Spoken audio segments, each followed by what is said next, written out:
Hello and happy Friday to all of you out there, wherever you are and whenever you may be listening. Tonight, nearly 50 years to the day of its inaugural broadcast, WKMC-TV will be bringing you a Pennsylvania Heartland Athletic Conference cross-divisional matchup between the Lewisburg Green Dragons and the visiting Mount Carmel area Red Tornadoes.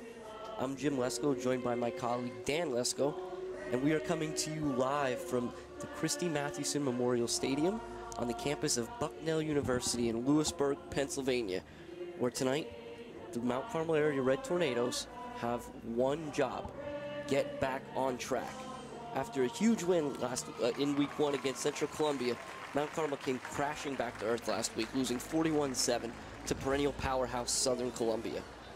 Lewisburg, meanwhile, is 2-0 and coming off a 55-7 drubbing of Central Mountain, in which sophomore Max Moyers ran for a staggering 355 yards.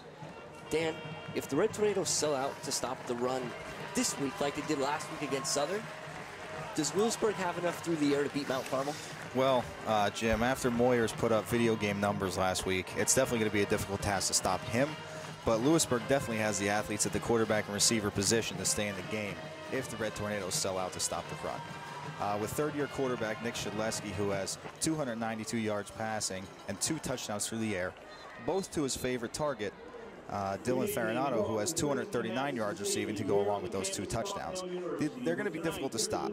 What Mount Carmel will need to do, along with attempting to stop Moyers, is pressure Shedleski. They've done a good job of getting after the quarterback so far this year, although sometimes it's not noticed because of the athletic ability of the signal callers they have faced so far.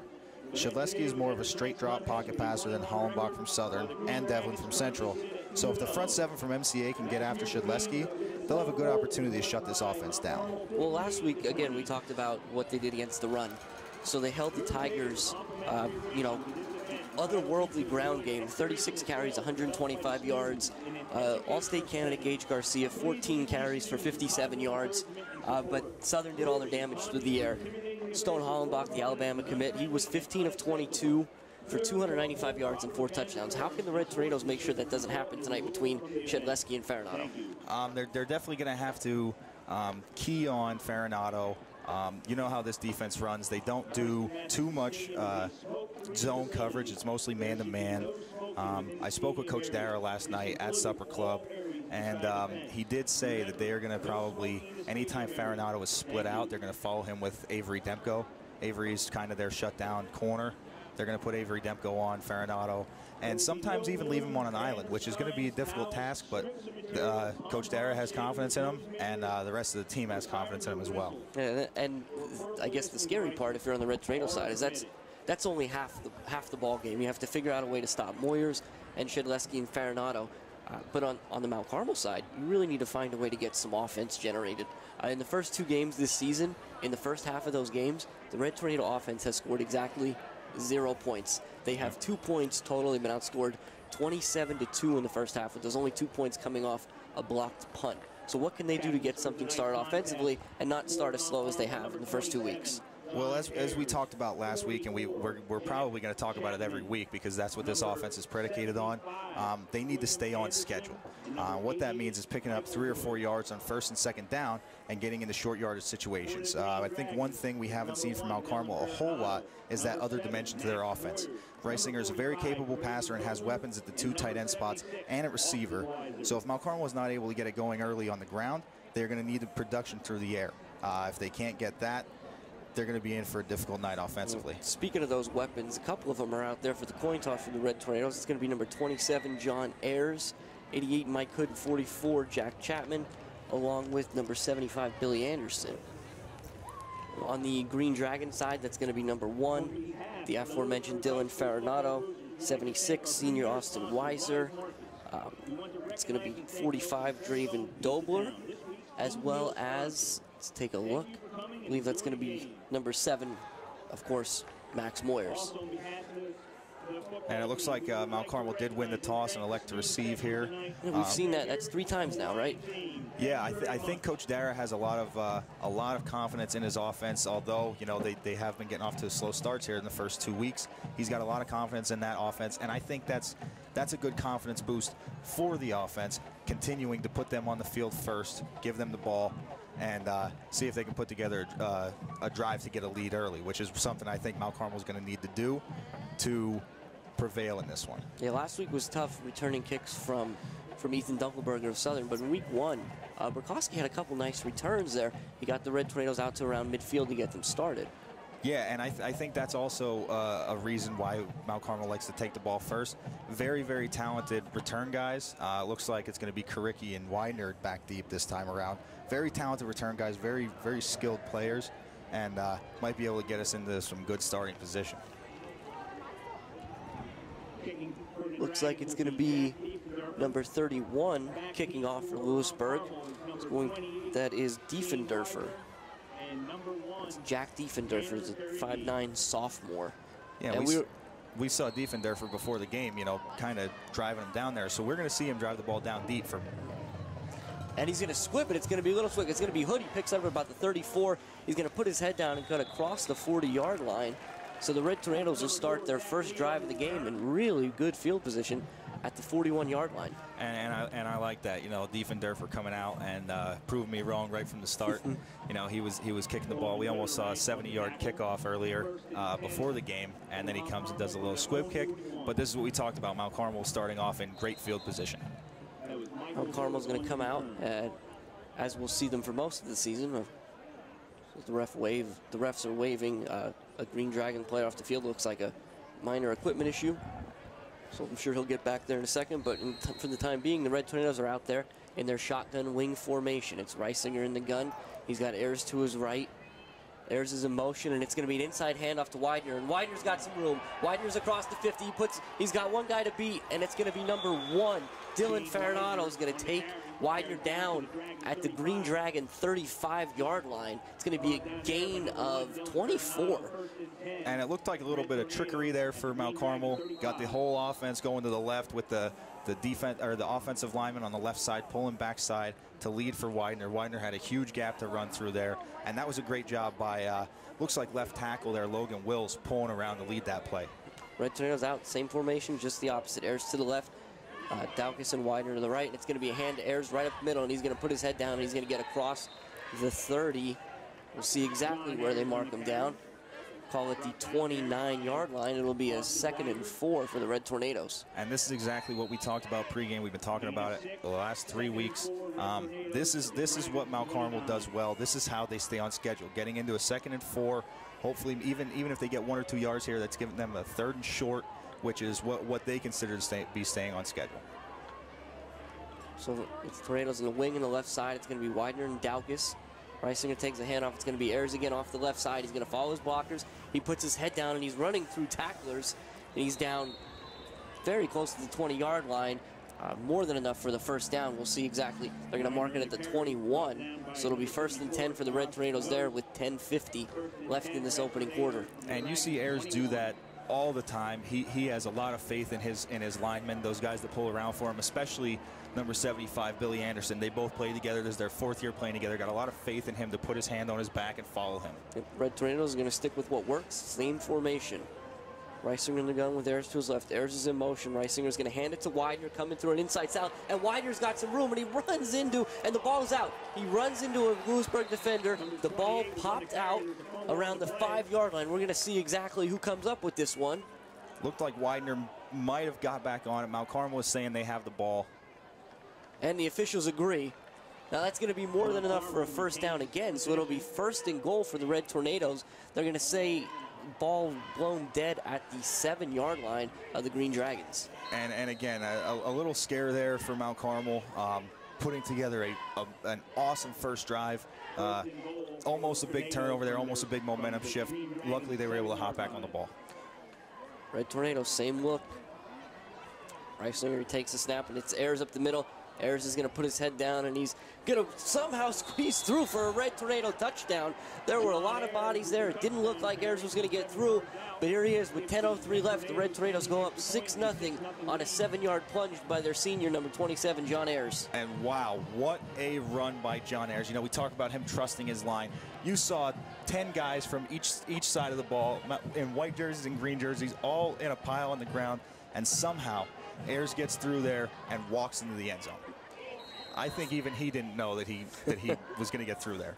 Freshman, number 24, Julian Steller, on for the extra point. Number 9, Tyler Owens, is going to be your holder. He's got a good snap and a good hold. The kick is up, and the kick is no good. It was wide right. So the Red Tornadoes will stay with their 6-0 lead. But Dan, that's exactly what we were talking about. That's how you get started. Yeah, that's definitely what Mount Carmel needs to do. As you said, this is their first offensive score in the first half for the season so far, already here in week 3. That was exactly what Mount Carmel does well. They stayed on schedule. They did a little misdirection, which is what they do well. And Lewisburg, it looked like, wasn't ready for it. Now we're going to see this tough Lewisburg offense take the field. See what Mount Carmel has to counter that. Well, those inside handoffs to Widener were really those were the gashes in that drive, and those were the plays that were so successful late in the game against Central that really didn't materialize last week against Southern. Widener, I believe he had 10 carries for 11 yards, I think is what his numbers were. So it was really hard to get going. So you see on that drive, you get Ayers and you get Widener. And when those guys are cooking and running on all cylinders, that Mount Carmel offense is pretty potent. I also think that last week, second half of the game, couldn't really put the ball in Widener's hands, you know, kind of down big. So they had to go to the passing game, and those plays normally work. I think Mount Carmel does a good job of running that. For the Red Tornadoes, it'll be Steller set to kick off. Back deep for the Green Dragons will be Moyers and Farinato. Red Tornadoes again also getting their personnel right. Steller comes up for the ball, and he's gonna squib it, and it's gonna be caught by number 36. That's Dylan Snyder for the Green Dragons, and they're going to start on their own 41-yard line. Yeah, it looks like both of these teams have very capable kickers, have the ability to kick the ball deep. I'm not sure if this is a kind of a plan to do these squib kicks. It definitely looked like Mount Carmel's was, and as well as Lewisburg's. Maybe that's showing that you have a lot of faith in your defense, though, kind of giving them a short field. So out come the Dragons. You're going to see them in a lot of different formations. This is certainly one of them. It's a bit of a wing T formation. Shedleski under center, and he's going to short pitch to Moyer, and Moyer is going to get up across the 40, almost to the 45. They'll call him down at the 44-yard line, where it'll be 2nd and 7 after a 3-yard gain. Yeah, as you said, you're going to see what Lewisburg does. They run multiple offensive sets. They're going to come out. They're going to do a lot of different things, and that's tough for a defense to adapt to all those different sets. Moyer there doing a good job putting his head down and getting a few yards there on first down. Shedleski looking at the sideline for the play. The Green Dragons will break the huddle. The formation will be this. It'll be a wing, but there's an eye behind Shedleski, and this time it's going to be a straight handoff to where he's going to be hit hard in the backfield by number 27, John Ayers. Yeah, 27, John Ayers, and 88, Mike Hood in there on the tackle. Looked like Mount Carmel, you know, they see that wing set. They're kind of stacking the box. Ayers at middle linebacker, I think they're kind of giving him free reign. They see that tight set, find a gap and blitz it. He ended up blitzing the correct gap, making that play in the backfield. That was a great job by Ayers. Yeah, forward progress is going to bring the Green Dragons right back up to the line of scrimmage, so it'll be 3rd and 7. They're going to come out and split 2 wide receivers out to Shedleski's left. It's going to be Farinato and Ramirez. Ramirez comes in motion. Shedleski's going to go straight back, and he's going to look for Farinato on a fly route, and he's got behind the defense, and it's just out of his reach. It was really good coverage there by number 14, Avery Demko, but he did have a step. Yeah, he definitely had a step, and Shedleski got the ball out there, but that's what we talked about. It looked like Avery was kind of out there on an island. You know, he had a little bit of help over top, but the help didn't get there. But Avery, great job, draped all over Farinato to defend on that play and set up a 4th down here for Lewisburg. Green Dragons do come out in a punt formation. It's going to be Farinato back deep to punt. For the Red Tornadoes, it's going to be Burkowski and Widener. It's a good snap. Farinato rolls out a little bit and gets a nice sky punt, and the Red Tornadoes need to get out of the way. They almost don't. It's going to take a nice bounce all the way down to the 15-yard line. Yeah, that got a very nice bounce. It looks like the Lewisburg sideline believes that the ball may have possibly hit one of the Mount Carmel Red Tornadoes here, but referees don't agree. 1st and 10 for Mount Carmel. Let's see if they can stay on schedule again this drive. Got a little bit of a longer field to play with. Let's see if they do anything differently or if they stick with the bread and butter. Red Tornado's second drive starts with them leading 6-0 here at Christy Mathewson Memorial Stadium. 8:31 left in the first quarter. Mount Carmel comes out in their shotgun wing. 2 in the wing to Reisinger's right. Ayers is to his left. Red Tornado's a little confusion, a little discussion. The offense is set once again. Reisinger takes the handoff and he hands it to Ayers, and Ayers has some blockers, and he's going to go try and pick up a few. There's not a whole lot there. It'll be a gain of a yard.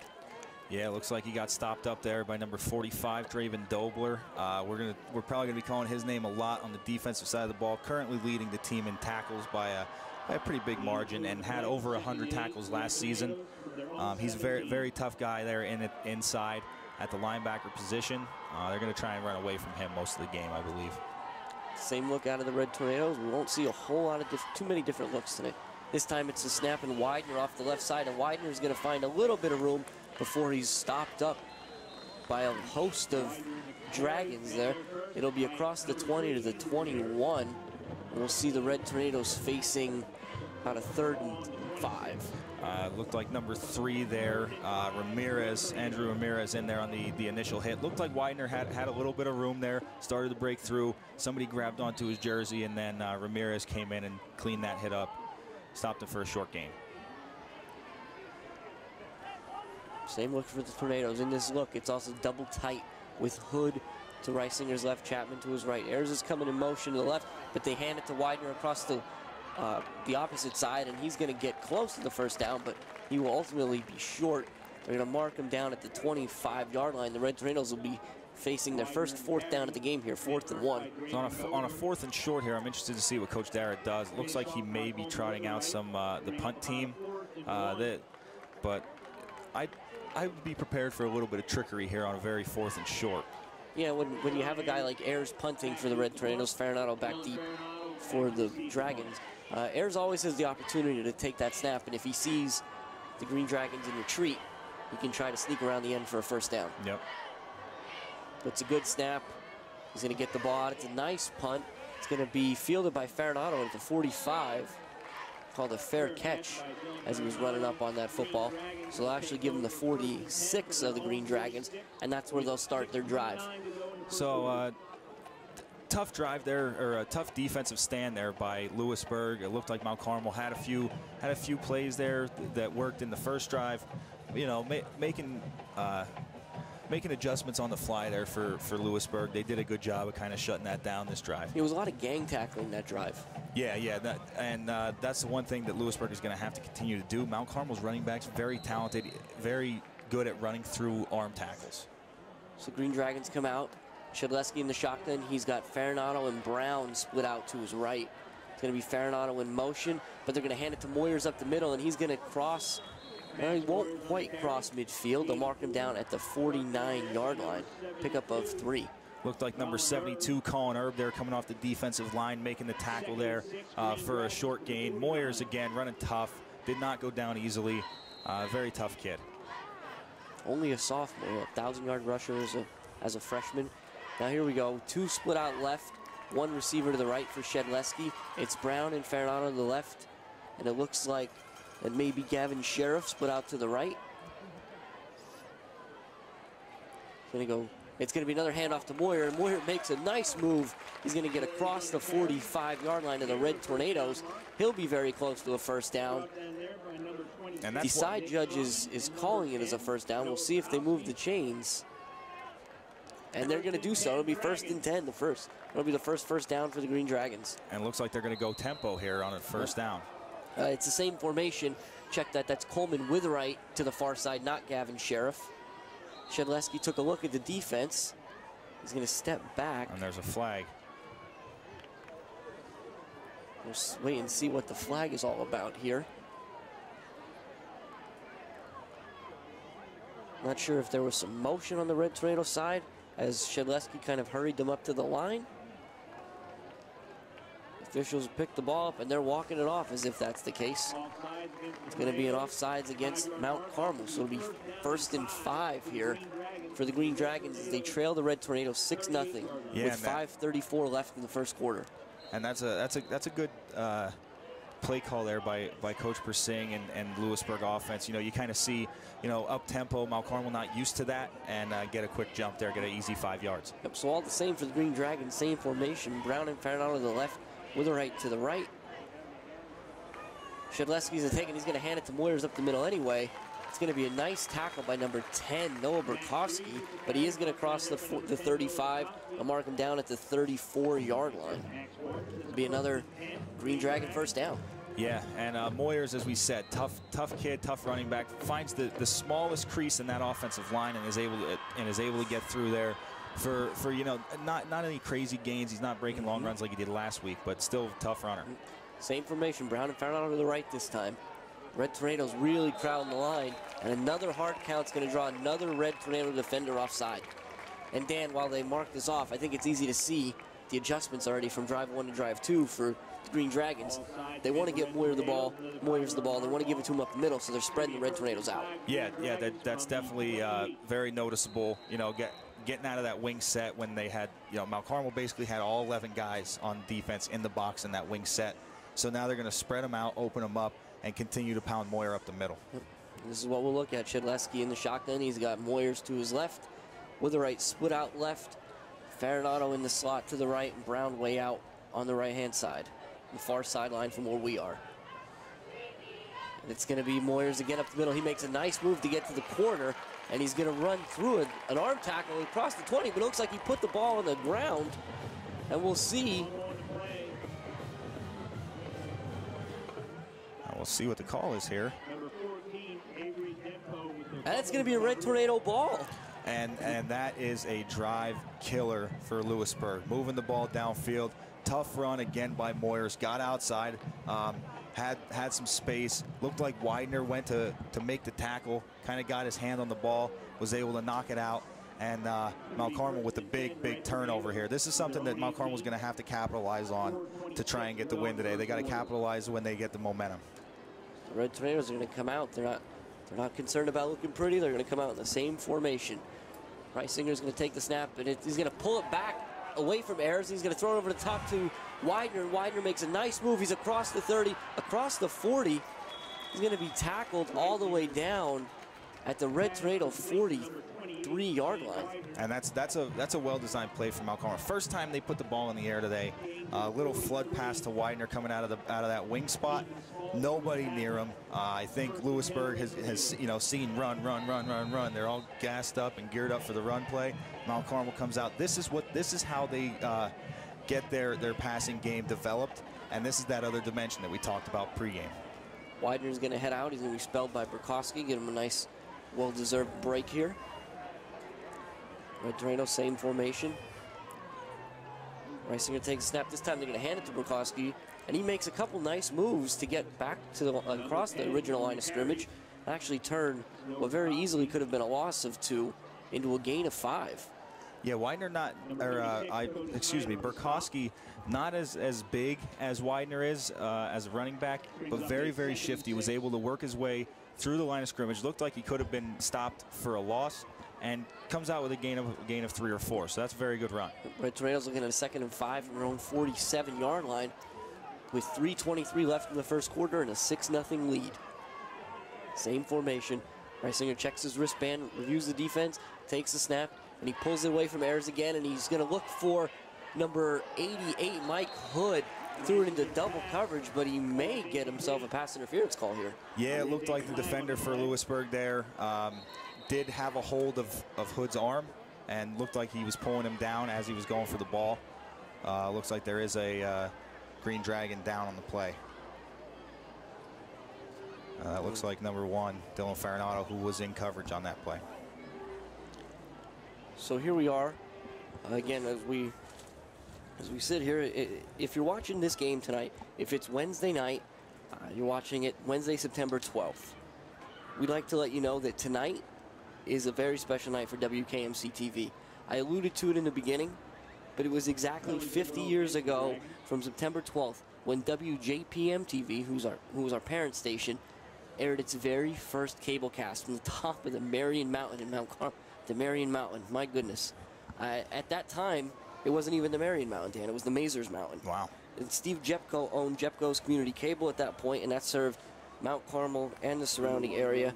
And there was a partnership between Jepko and our founder, George McPhee. So the two of them decided to embark on what was then, you could almost call it a grand experiment. Yeah. They were huddled around a 9-inch monitor in a one-room cement structure. And there George McPhee and some of the students and Jepko technicians, and also legendary Red Tornado coach Jazz Diminick, watched the game. And as they kind of watched it and they injected on the Channel 8, Coach Diminick described the action to the viewers. The film, this is what's crazy, we're all in our high def, our 4K, all that kind of stuff. Yep. This stuff was shot on 16 millimeter, and it also didn't include any time between plays. So the entire cable cast lasted less than 25 minutes, but we're here today because it was successful. And each week after Tornado football aired to the public, and the 1968 Red Tornadoes were the first team to have their entire season telecasted on cable TV. And as important as that is, we see number one, Farinado is going to be helped off the field with the assistance of his coaches. Yeah, so the 1968 team, Dan, that was the first team that had their entire season telecasted on cable TV. As if that team didn't accomplish enough, right? Yeah, that team did so much. One of the greatest teams Mount Carmel's ever seen, and we had them on film, which is really cool. Yep. And then in 1977, a new television facility opened in the new high school on 5th Street in Mount Carmel. And 50 years later, well, here we are. Currently, the TV studio director, we know very well and appreciate everything he does, Mr. Dave McPhee. He was there, actually, in 68. It hurts him to admit it, I think, but he was there, although he doesn't recall being really impressed. He spent most of his time outside throwing rocks. So I think if we saw him running around today, we were razzing him. We said, hey, Mr. McPhee, if you knew you were going to be doing this 50 years ago, maybe you wouldn't have been throwing rocks today. Right, yeah. But all the hard work enables us to sit here and say that the Red Tornadoes are back on offense, and they're going to hand it to Reisinger. And Reisinger's, sorry, check that. That's Ayers. Ayers goes up the middle across the 25-yard line. They're going to call him down at the 23. Another first down for the Red Tornadoes. And I'll tell you what, that loss for Lewisburg, hopefully not too long for Lewisburg. Dylan Farinado, very, very tough ball player, one of their key guys. It hurts me to see him down on the field. But as you saw, it was a 1st and 10 for Mount Carmel. They did walk off the pass interference penalty on the last play, and now another first down for Mount Carmel.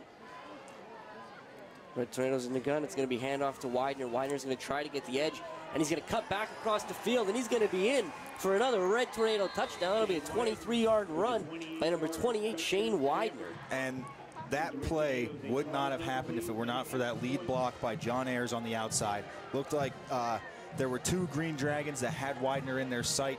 Ayers able to get in there, make a very, very nice block, very tough block, open up a cutback lane for Widener, and Widener could have walked into the end zone with that block by Ayers. So that's what I like to see from this Mount Carmel offense. These guys, they're not selfish. They're going to be out there blocking downfield for each other. This is a good team mentality. They want to see each other succeed. Yeah, and with having missed the extra point on their first drive, the Red Tornadoes are going to come out and go for 2 here. They're going to be in a wildcat. It'll be Ayers looking to take the snap. He's got number 1, Tanner Cricky to his right, and and Damon Dowkins is in there. Ayers is going to take it, and he's up the middle, and he's in across that goal line. He's in for the 2-point conversion. So with 2 minutes and 37 seconds left here in the first quarter at Christy Mathewson Memorial Stadium on the campus of Bucknell University in Lewisburg, we have the Red Tornadoes on top of the Lewisburg Green Dragons, 14-0. I'll say, we talk about it a lot. These running backs for Mount Carmel, so extremely skilled. They would not be able to do what they do if it were not for that offensive line of Mount Carmel. Very, very tough O-line. All they have to do, and it's nice for the offensive linemen as well, because all they have to do is open up a tiny crease for one of these backs. They have great vision. They're able to get through very small creases, very small gaps, and turn small yardage gains for subpar back into big plays. Yeah, one of the things that we noticed this morning, earlier in the game, Dan, you said last night, Coach Darren mentioned that one of the Red Tornado skill position players, Logan Wills, was moving to offensive tackle. We spent some time in the pregame trying to figure out exactly what jersey he was wearing, and we did finally identify, you know, he's number 57. And I got a nice little text here from a loyal listener, Mr. Demansky. If you're out there listening, buddy, Mr. Demansky wants to let us know that Wills is wearing number 57. He's like Heinz Ketchup, 57 varieties. He can play any position that he's asked to. And that's again, you know, that's the team mentality that these guys have. Wills normally at a tight end spot, kind of getting the ball thrown to him, able to bump down to that tackle Stellar spot. Kicks off, and this is going to be Ramirez at about the 23. He's going to try to get upfield. He's across the 40, out to the 41-yard line. Again, Ramirez called into duties back there with Moyers to return the kick in the absence of Farinado. And it looked like number 14, Avery Demko, on the tackle there, along with number 2, Jacob Reese. Very, very good good coverage by Mount Carmel, but again, a good return there as well. So now trailing 14-0 here, and without their leading receiver at this point, we'll see how the Green Dragons opt to attack this Red Tornado defense. Let's see if they go back to that wing T here. And that's what they do. It'll be Shedleski under center. He's got Dobler and Moyer behind him. A short pitch to Moyers, and Moyers has nowhere to go. He's going to get back to the line of scrimmage, and that's it.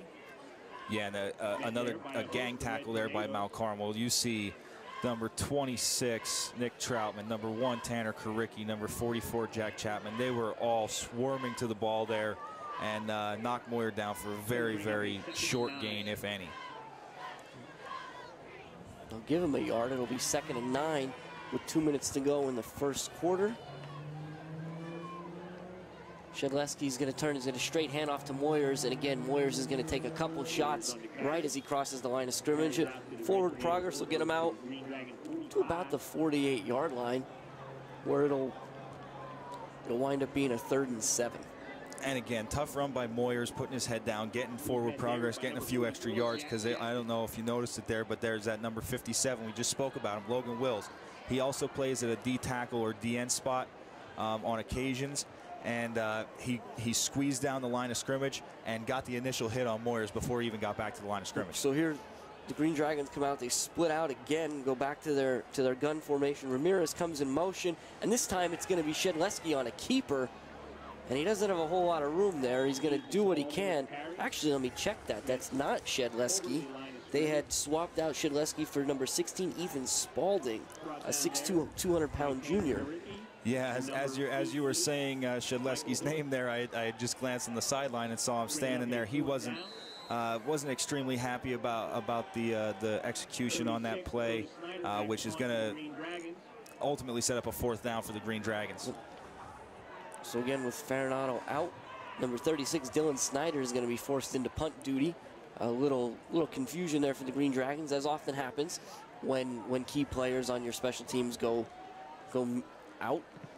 Nice punt from Snyder. It's going to be fielded by Widener at about the 17. He makes a couple moves, but he's not going to get anywhere. He'll get back to the 20-yard line, and that's where the Red Tornadoes will start another drive. And that looked like number 16 Spalding and number 4 Witherite down there on the tackle. We had a late flag that came in from a little bit away from the play, so we'll see exactly what's going to happen with this penalty marker.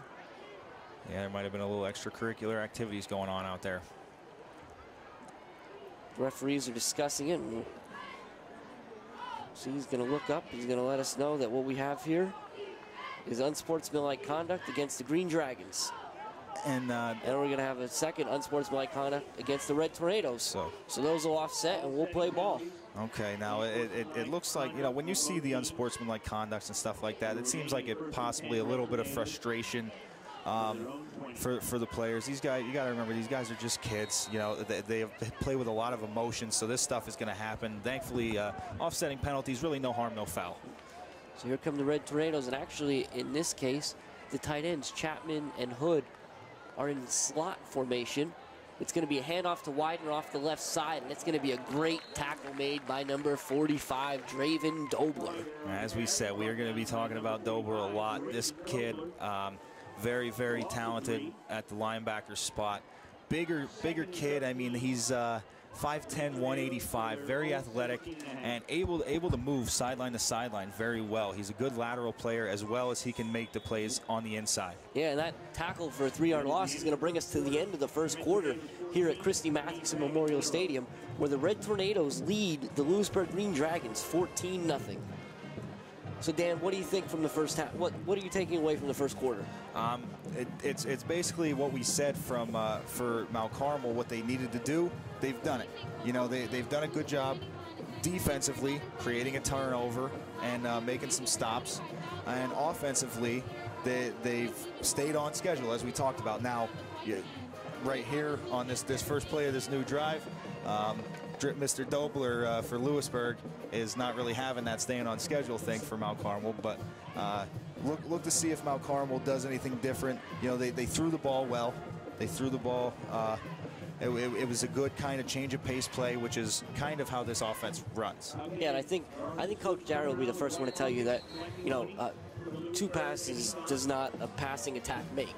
Right? No. They're going to have to throw it a little bit more before you can get a guy like Dobler off the line of scrimmage and kind of open that up. So we'll be curious to see if they try to do that, especially they have a little bit of comfort here with a 14-point lead.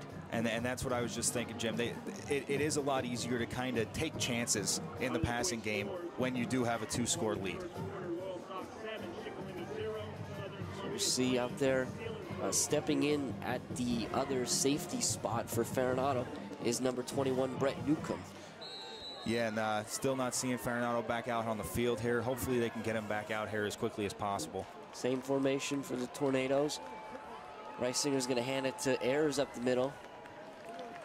Ayers is going to be across the... He's going to be, actually, it's going to be Tanner Karicki, and they're going to get Karicki at the 19-yard line. Yeah, and it looked like Dylan Snyder in there on the tackle, along with, it looked like number 74 on the D-line there, Josh Gose. You know, good job by Karicki to put his head down and get back to the original line of scrimmage. But this is what we talked about from Mount Carmel. This is not what they consider staying on schedule. This may take them out of their comfort zone a little bit. 3rd and 10 for the Red Tornadoes from their own 20, but they come out in the same formation. Karicki goes in motion. Reisinger rolls out to his right, and he's got a receiver fall down, so he goes to his second read, and that's going to be picked off by number 21, Brett Newcomb. And Newcomb's across the 25. He's going to be tackled, and the Green Dragons are going to start their drive in plus territory for the first time tonight at the Red Tornado 23-yard line. And it looked like Reisinger saw Chapman in single coverage. You know, a lot of faith in Chapman. He's a bigger guy. A lot of faith to kind of throw him the ball when he's singled up, but it looked like Newcomb kind of came from a safety spot, kind of shadowing over the top, stepped in front of that, made a very nice play on the ball, and this could be a momentum swing for Lewisburg here. We'll see what they're able to do with it. They're going to come out and split. Lewisburg splits 2 to the right. Again, that's Ramirez and Brown to the right, and Witherite, Coleman Witherite out to the left, and the Green Dragons are going to take their first time out of the half. And so with 11:15 left, it seems like a great time. Dan, you mentioned it earlier, to talk about Supper Club. So another season of Mount Carmel area football means another season of Supper Club, right? Supper Club gives the community a chance to interact with different players, cheerleaders, and band members who we'll get to see the MCA Big Red Band at the half tonight. Super excited about that. Always put on a great show. And you can also get some information from the coaching staff on the upcoming game. If that piques your interest, you want to make your way to the back room at Matucci's Willow Street Cafe in Mount Carmel at 6:15 p.m. every Thursday night of the football season, where you can get great food and have even better conversation. Yeah, I love going to Supper Club. You know, Matucci's a staple in Mount Carmel. If you know Mount Carmel, you know Matucci's. It's a lot of fun for avid Mount Carmel fans as well to be there, being able to kind of. It helped me, even though we look at the roster every week, to get to know some of the players a little bit better. So the Green Dragons are going to come out 4 wide. 2 split out left. It's going to be Newcomb and Witherite far left. Brown and Ramirez to the right. Shedleski's in the gun. He's got Moyers to his left. This is high school football, Dan. Yes, it is. Shedleski takes a look at the defense, and now he's going to audible. Going to make his first read. Takes a snap. It's going to be Moyers up the middle, and he's got nowhere to go. It's going to be tackled for a gain of maybe 2 yards. And that looked like, again, Logan Wills, number 57, coming off of that defensive end spot. And I think I've spoke about it the last 2 weeks. I'm gonna speak about it again because that's a position I hold near and dear to my heart. You know, I was able to play defensive end for the Red Tornadoes back in my day, and they do a great job of squeezing down that line of scrimmage and closing off those gaps. Green Dragons come out, trips to the right now. It's Ramirez with the right and Brown to the right. Newcomb to the left. Shedleski's going to go straight back, and it's Newcomb on a hard slant, and it's a great ball and a great catch. It'll be very close to a first down. And that's the difficulty for these Mount Carmel corners, because they are usually manned up in one-to-one press coverage. They kind of have to give up that inside route so that they don't get beat deep. And it looked like Karicki playing on the outside shoulder of Newcomb, able to let him get inside of him and get that first down. Yeah, that, as you said, Dan, that's good enough for a first down. There was a little conversation there as to whether or not he picked up the yard, so it's going to be 1st and 10 for the Green Dragons at the Red Tornado 13-yard line. Now they come out with a power set backfield. It's a pitch to Moyers, and he's got nowhere to go. My goodness. He's going to lose a yard on that play and bring up a 2nd and 11. And as you said, that was a strong set there, almost like a power sweep there for Lewisburg. And really, Mount Carmel's offensive line did a great job, or defensive line did a great job there to stop them up. Yes, they did. Again, number 57, Logan Wills in there, wearing the number 57 instead of the 4 this week, just powering through on the defensive line along with those big boys up the middle. So the Green Dragons will stay tight. This time they'll take with the right and split them out left. But it's going to be Moyers again. And Moyers is going to bounce off one tackle, and he's going to move forward very close to the 5. Oh, they're going to mark him down. I'll call it the 7.5, where it'll be 3rd and about 5.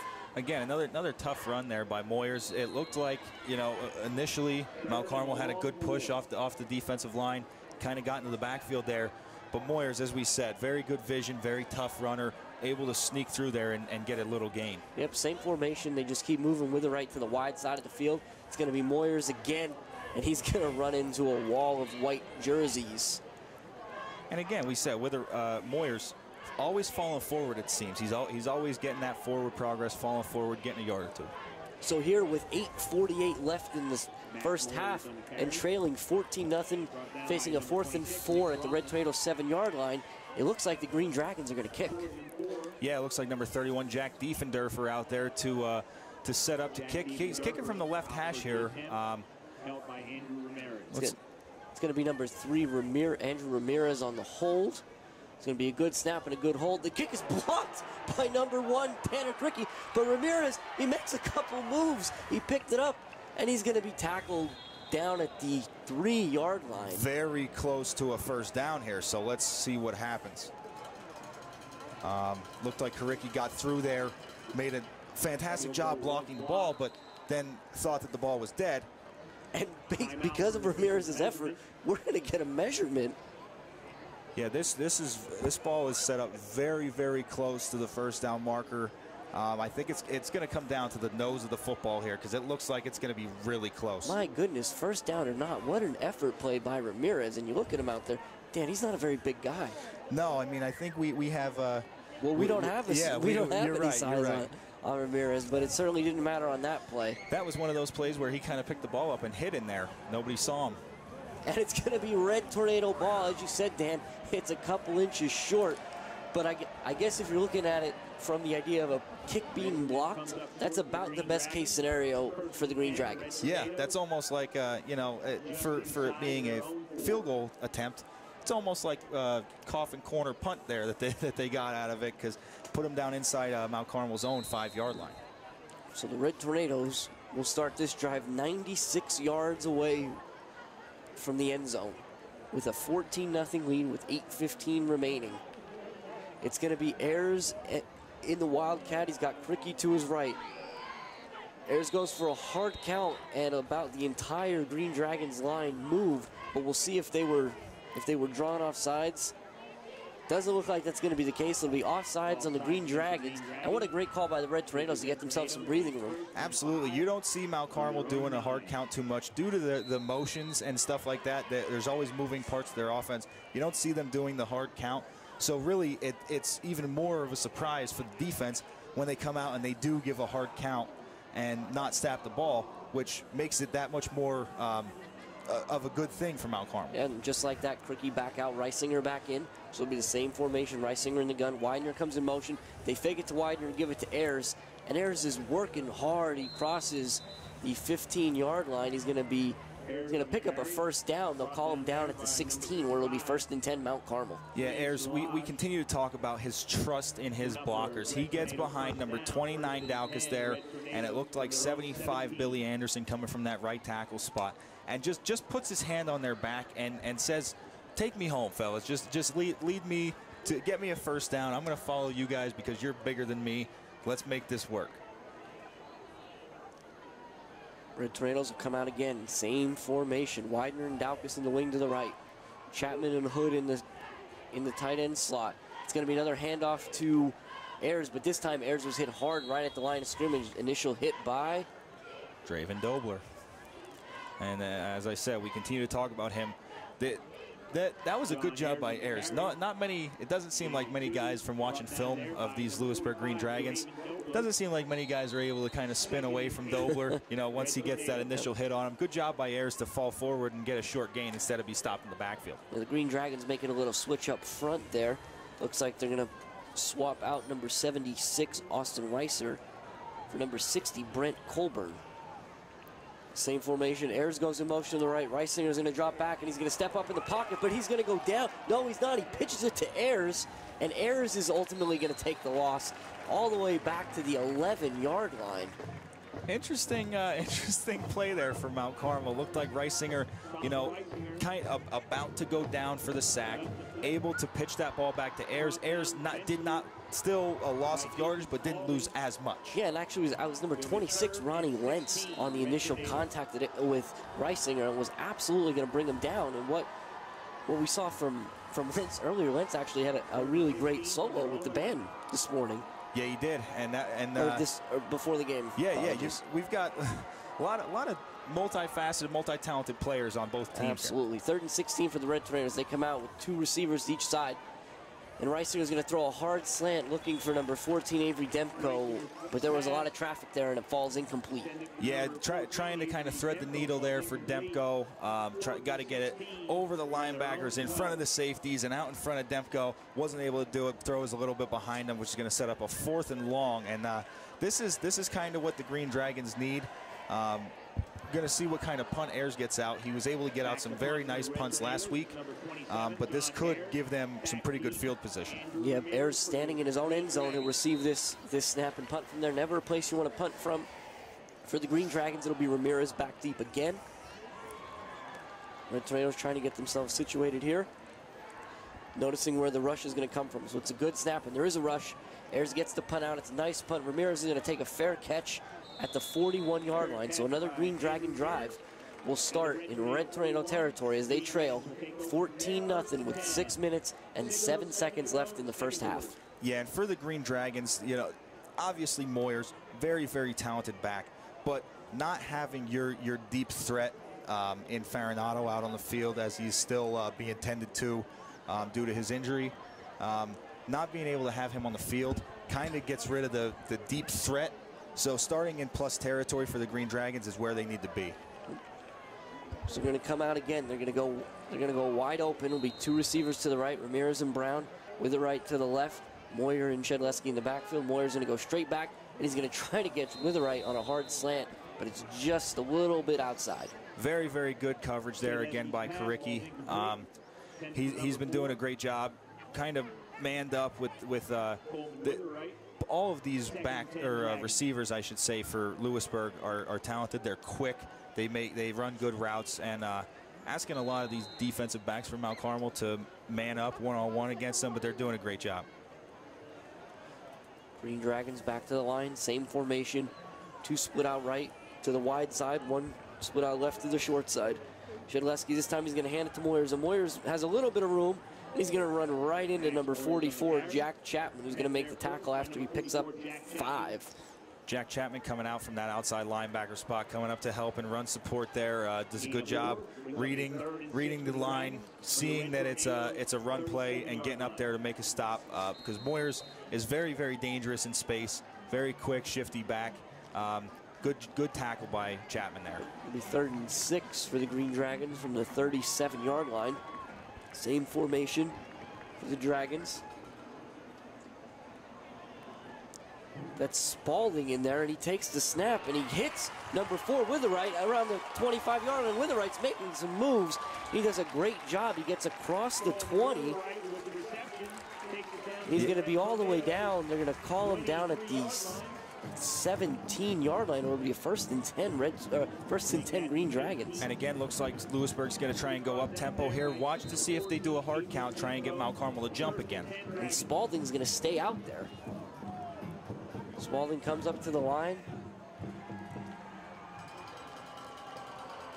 Going to take the snap, and this time Spalding's going to run it. He's going to try to get to the left side, but he's going to be dragged down from behind by number 26, Nick Troutman. And Troutman just running rabbit out there off the end there, very, very quickly getting to the ball, because Spalding definitely looked like he had some space out there on the corner. Going back to that last play, Jim, Spalding, looks like he's. I'm not sure what the plan is here with him and Shedleski. Looks like maybe a change of pace quarterback there. Mount Carmel brought a lot of pressure on that completion last play. Lewisburg able to pick it up. Yep, the Green Dragons come out, so the quarterbacks change. The formations are largely the same. Cole Witherite out left, Ramirez and Brown to the right. Spalding goes straight back. He's going to roll to his right a little bit. He's going to find Brown at the 15-yard line, and Brown's down across the 5. Romeo Brown is going to pick up a 1st down and have the Green Dragons with a 1st and goal from the 4. And you know what, Jim? I'm thinking about something here. We spoke about it pregame about how Shedleski is more of a pocket passer, and Mount Carmel has been susceptible to those passers that get out of the pocket. And the Green Dragons right back up on the ball here, Dan. Same formation. Spalding's going to take it. And this time Spalding's going to try to get up the middle, and he's going to be met by a few red tornadoes there. Number 10, Burkowski, 26, Troutman, and 88, Hood. But as we were saying, spoke about it earlier in the game. Mount Carmel susceptible to that the quarterback with escapability, quarterback who's able to get outside of the pocket. Shedleski, as we said, more of a stand in the pocket passer, not as mobile. They bring in Spalding, and they're moving the ball down the field here with him kind of making some plays with his feet. 3:35 and counting left. Lewisburg Green Dragons again knocking on the Red Tornadoes' door here. 2nd and goal from the 3. It's a heavy backfield. They're going to hand it to number 9, Ethan Dominic, the freshman, and he's going to be very close. They're going to mark him down at the 1-yard line where it'll be 3rd and goal. And we talk about it a lot. You see these guys down here, 3rd and goal.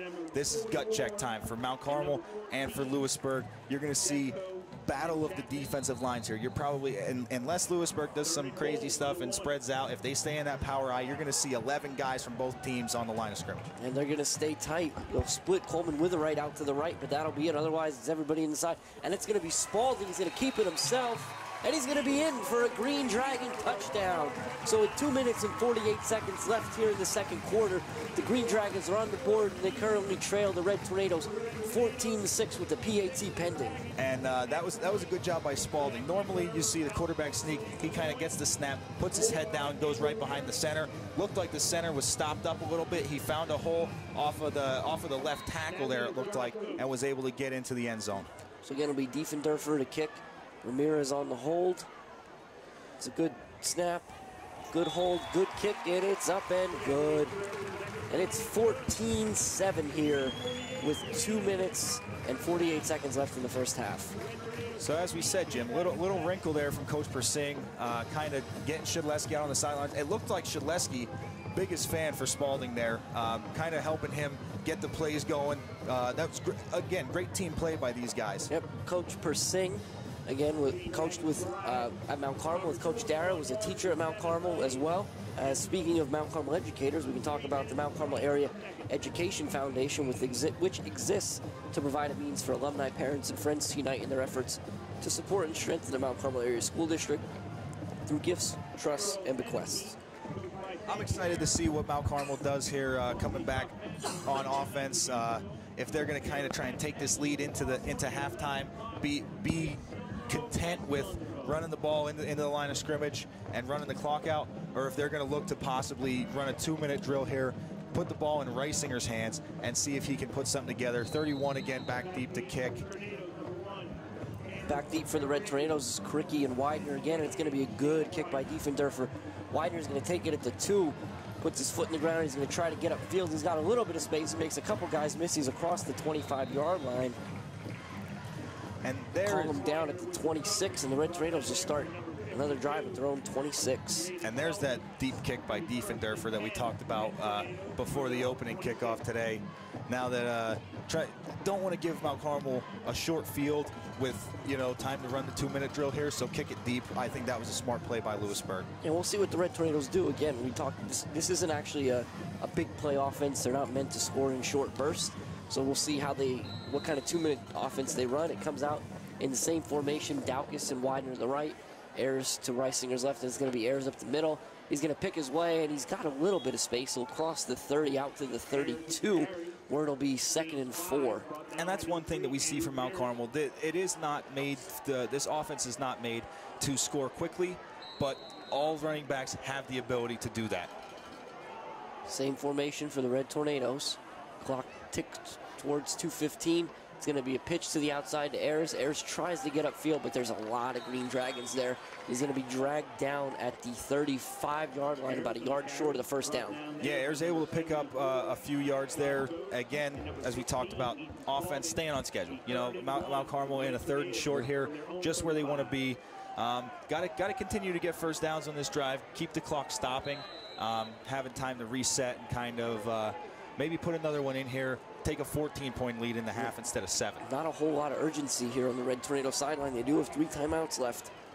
With the same formation, Reisinger's going to hand it to Ayers, and Ayers is going to go up the middle.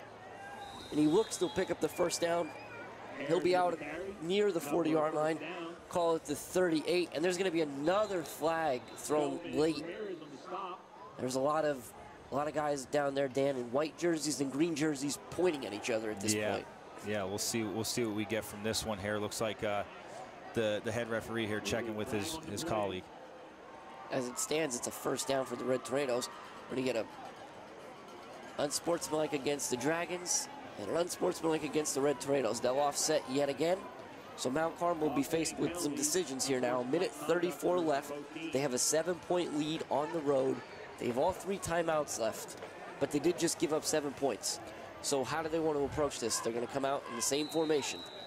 Coach Dara, a lot of faith in his team. We'll talk about it after this play. Kricky's in motion. It's going to fake a pitch to Kricky, and Reisinger's going to make a couple moves. He's going to be out across the 45-yard line, maybe the 46-yard line, and the Red Tornadoes will be faced with a 2nd and 3. But again, that clock keeps moving. As we said, Coach Dara, a lot of faith in his team. Does a good job of making these calls in tight games, close, short clock. The Red Tornadoes are going to get right back up on the line of scrimmage in the same formation. Kricky's to his left.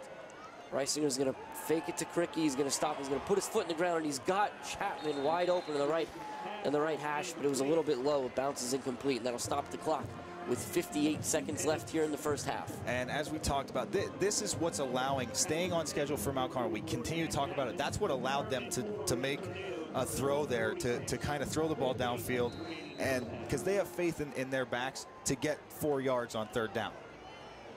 And it did look like Reisinger was under a little bit of pressure there, kind of threw that one off his back foot. Pocket collapsing on him a little bit. Yep. Yeah, they're going to have to hit a couple of those play action passes before the Green Dragons respect that aspect of the offense. But it's the same formation for the Tornadoes. They're going to hand it to Ayers. Ayers is going to rumble across the 50 for the first down, and he'll be down to the Green Dragon 45. Again, high school football rules, the first down, the clock will stop. The Red Tornadoes are going to try and get up on the ball. Again, owners of all 3 of their timeouts, not ready to use them just yet. 49 seconds and counting. It'll be the same formation. Ayers is in motion. Reisinger goes straight back. He's going to look, and he's going to move up in the pocket, and he's got Chapman on the left side. Chapman's got some room. He's across the 30, the 20, the 15, 10, 5, touchdown. Jack Chapman number 44 with a 45-yard touchdown reception from Tommy Reisinger. And that is one of the bread and butter plays for this Mount Carmel team. Have the action, everything going to the right. You know, you get airs motioning to the right. Everything's going right. Reisinger able to, very good job by Reisinger. Got to give him a lot of credit on that. Feeling the pressure, stepping up in the pocket, delivering an accurate throw to Chapman, who was running free on a back post, back drag route there, and able to get down the sideline for a big Mount Carmel score. Julian Steller on for the extra point attempt. It's a good snap and a good hold. The kick is up, and the kick is good. And so with 33 seconds left in the first half at Christy Mathewson Memorial Stadium, the visiting Red Tornadoes lead the Lewisburg Green Dragons 21-7. And Dan, I got to be honest with you, we saw that play happen, and Chapman is so smooth that he looked almost elusively quick. I thought the Green Dragons, I thought they had an angle on him. Yeah, it definitely looked like that was Draven Dobler, who looked like he definitely had an angle, was going to be able to stop Chapman around the 20, 15-yard line. But as you said, Chapman, he's a bigger kid. He's about 6 foot, I believe. Well put together kid, runs well, able to outrun Dobler, who was in pursuit and get into the end zone. And that's a huge score for Mount Carmel. Now 21 points in the first half. As we talked about pregame, you know, previously the offense hadn't put up any points. No, and in the first 2 weeks of the season, that offense, the Red Tornadoes as a whole have scored 28. Yeah. So Wow. it's 23. 28. You might as well call this an explosion here for the Red Tornadoes. Yeah, you're right about that. So Steller on to kick off. Again, it'll be Moyers and Ramirez back deep for the Green Dragons. We'll see if Steller tries anything fishy here, or if he's just happy to kick it deep.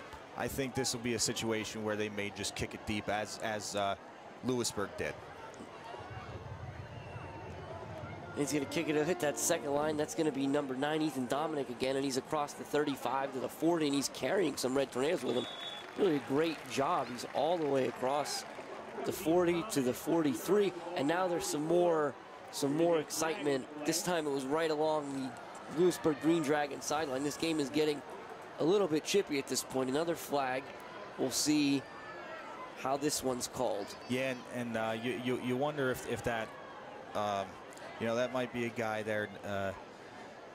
That's tough. Like I said, this is an emotion-driven game, playing with a lot of emotion for Mount Carmel and Lewisburg. Words are always exchanged in these football games. When it starts coming to blows, that's when it turns into an issue. Well, I think there's a lot of familiarity between these two teams as well. A couple Lewisburg guys know the Red Tornadoes very well. So we're going to see the unsportsmanlike conduct is going to be against the Dragons, and unsportsmanlike conduct against the Red Tornadoes. And again, that's going to be another offset. And Dan, as somebody who's been in some of these games before that are hotly contested, at some point, I mean, when we continue to call these offsetting, it's really, there's really no punishment for anybody. Yeah, I believe that as you can see right now, the referees look like they're having a conversation with head coach Mark Persing. I believe they will also get with Coach Dara and say, listen, if you guys do not get this straightened out, we're going to have to handle it and start calling them just one way. You know, the last person always usually gets the flag thrown on them. So the Green Dragons are to come out wide open from their 44. It's going to be Shedleski back in there. He makes a great throw to number 2, Romel Brown. And Brown's actually going to put his foot in the ground, and he's going to pick up the first down at the 43-yard line of the Red Tornadoes, but he turned back inside. He didn't get out of bounds. So as soon as they reset this ball, the Green Dragons are going to be forced to use it. They're not going to use a timeout. They're going to get back up there. 20 seconds, 19 and counting. Shedleski back in at quarterback. And he's going to go straight back, and he's going to hit Brown on the out route again. And this time Brown is going to get out of bounds. And it looks like it may have been short of the first down, so that's a good job by Brown to make sure he got out of bounds on that one, because no stop to set the clock. Yeah, we talked about it earlier. Those are two tough routes to cover, those quick outs. Yep, the quick outs and the quick slants. Mount Carmel defense playing tight. With 10 seconds left in the half and a 21-7 lead for the Red Tornadoes, Shedleski's going to go straight back again, and he's going to pump, and he's going to be pump and go to Brown, and he's going to overthrow him. Brown is covered tightly there by Kricki, and Kricki had help from Burkowski. That didn't have much of a chance, but with 5 seconds left in the half, we'll see what the Green Dragons opt to do. Yeah, it looks like Coach Dara kind of running almost a prevent defense here. Normally those corners are by themselves out there, but getting help from their safeties. And now, as you see, with 5 seconds remaining, Lewisburg has to kind of throw the ball into the end zone. You're going to see Widener and Burkowski almost back like they're going to catch a punt. Yep, they're going to start at about the 15-yard line, so about 20 yards behind the play. Shedleski's going to throw a quick out to Brown, and it's going to hit Brown in the hands and fall to the turf, but it only took 3 seconds off the clock, so now it'll be 4th and 1. There'll be 2 seconds left. And I think unless we're looking at a defensive penalty or a score, this is going to be the final play of the first half. Yeah, and I think that maybe what Lewisburg was trying to do there was trying to pick up a few yards, get out of bounds, stop the clock, try to get another play going here, but incompletion on that last one. So Shedleski's got Toodles left, one was right, and they're actually going to give it to Moyer in the soft defense, and he's going to pick up a few yards, but he's going to be dragged down at the 23-yard line. But wait, we do have a late penalty. So again, if this becomes a defensive penalty, the first half is far from over. As it stands, there's no time left on the clock. The Red Tornadoes, the visiting Red Tornadoes, lead 21-7. And after a draw play to Max Moyers, the ball's dead at the 23-yard line of the Red Tornadoes. And I'll say Coach Persing seems pretty animated there, pretty certain that it was a Mount Carmel player kind of instigating the flag here. He seems heated. We'll see. The referee's taking a long time to sort this one out. Again, I think just given the import of what this call is, again, if it's against the Red Tornadoes, it's likely a half the distance penalty, and we know Diefendorfer can come out and kick a field goal. Yeah. So we'll wait, see what the official's going to do. Head referee speaking with Coach Persing again here. Again, Coach Persing doesn't necessarily look happy, so again, we'll be curious to see if this is another offsetting unsportsmanlike conduct penalties. Long conversation. The Red Tornado defense hasn't made any movement for the locker room yet, though, so we'll see. And now they're going to... as you just said it, they do. As they do, so we'll wait and get the official call. Looks like possibly offsetting penalties again. Yep, so we're going to call it here. We're going to see, in the last play of the first half, we're going to have personal foul against the Red Tornadoes.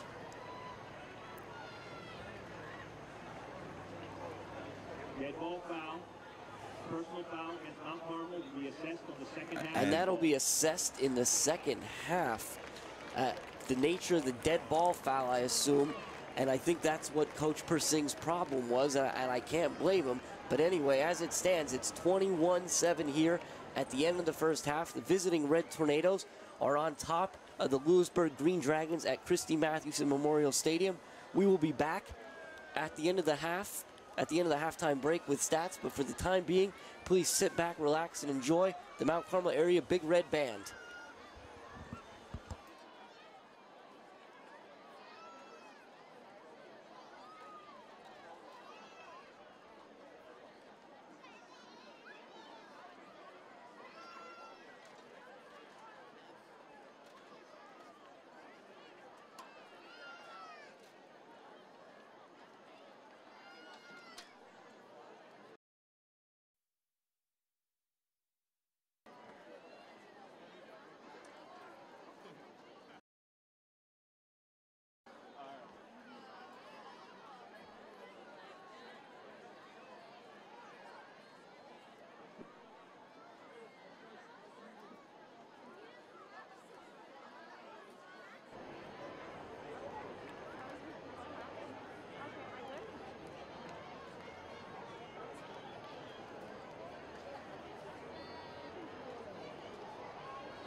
Now entering the field to present their 2018 show is the Mount Carmel Area High School Big Red Band. This year's show will open with a custom arrangement of the Latin jazz classic Granada Smoothie. Next, the show continues with a medley of songs from Carlos Santana, including Smooth and Oye Como Va, which will feature Samantha Darrap on baritone. The show will then close with Earth, Wind & Fire's hit September. The band is led on the field by drum major Ainsley Faker. Color guard captains are Marissa Matakaitis and Angel Strohager-Schatz. This year's staff includes Bernard Steller, Director; Erica Nestico, Assistant Director; Bernie Nestico, Drum Instructor; John Jacoby, Assistant to the Band Director; Kelly Lucas, Music and Marching Instructor; Jennifer Haas, Color Guard Instructor; Tiffany Ashbaugh, Assistant Color Guard Instructor; and Chris Steller, Music and Marching Instructor. We would like to thank Carl Derrick, Sharon Sire, Nicole Roscoe, the MCA School Board Administration, and especially the MCA band parents for their continued invaluable support. The band would like to recognize the late Paul Frost Samitra, legendary MCA Mounties Director, who wrote the brass and woodwind arrangements for our show.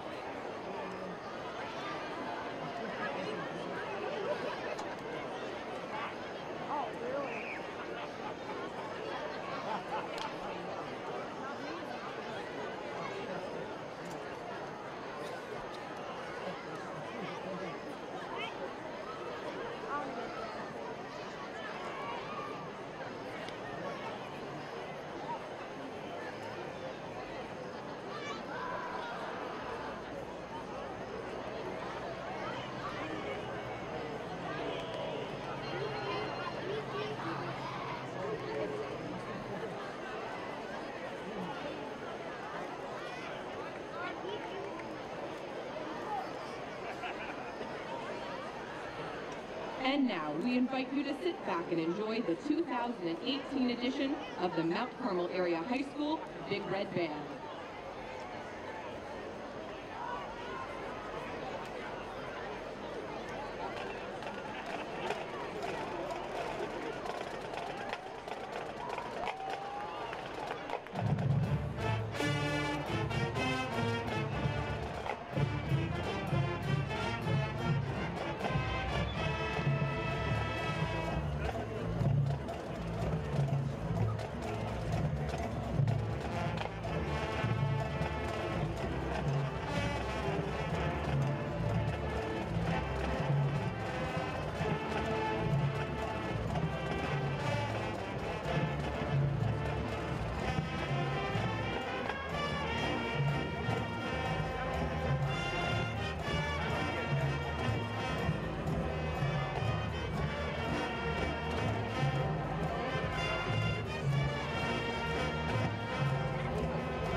Welcome back to Christine Mathewson Stadium on the campus of Bucknell University in Lewisburg, Pennsylvania, where we just concluded the first half with the Red Tornadoes on top of the Lewisburg Green Dragons 21-7.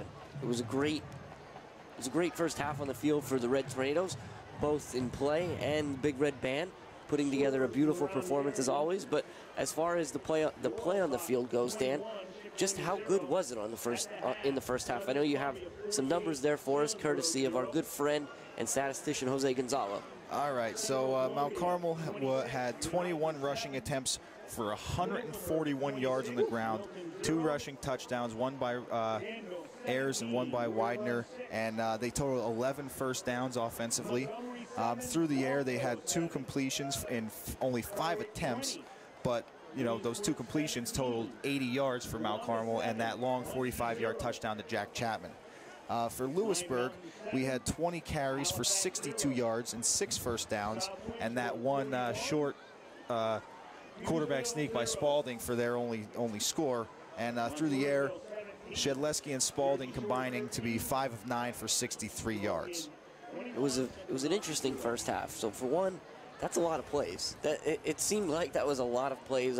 Both of these teams run, you know, you wouldn't necessarily call it an up-tempo in terms of no huddle, but they do have that aspect, and they do kind of get up on the line quickly and go on short snap counts, oftentimes to their benefit, as when they decide to switch it up, they can go ahead and get some free yardage in terms of the other team jumping off sides. Yeah, I think Lewisburg and Mount Carmel both did a good job. Well, I wouldn't say that Mount Carmel played balanced, but due to the gains that they had through the air, they were kind of balanced. 80 yards through the air and 141 on the ground. This is what Mount Carmel does well. They ran the ball 21 times between Reisinger, Widener, Karicki, Ayers, all those guys carrying the ball. For a total of 141 yards and moving the ball well throughout the first half. Lewisburg as well, you know, not as many, doesn't spread the wealth as much, but Moyers, you know, taking the load of those 20 carries and really moving the ball well. Mount Carmel doing a good job up in the middle to get some stops and keep him to short yardage gains, but always falling forward, always getting that yard or two every time he gets a carry. Yeah, you talk about the Red Tornado passing attack again. 80 yards and a touchdown on just 5 attempts and only 2 completions. So while maybe prolific isn't the best word, certainly efficient, and in a lot of ways it was devastating. I mean, especially at the end of the first half, the Green Dragons had scored, you know, they had gotten some points on the board. They had cut the lead in half. They were looking to go into halftime with some sort of momentum, and the connection between Reisinger and Chapman really shut that right down. Yeah, it was a huge play for Mount Carmel, kind of taking the wind out of Lewisburg's sails there at the end of the half. Although Lewisburg coming back, almost able to put another one in, had a couple big plays there, and as we see, you know, from the end of the first half here. Yeah, the officials will start the second half by walking off the personal foul penalty that was called against the Red Tornadoes on the last play of the half. They're going to call it a 10-yard penalty. That's an interesting yardage. Yeah.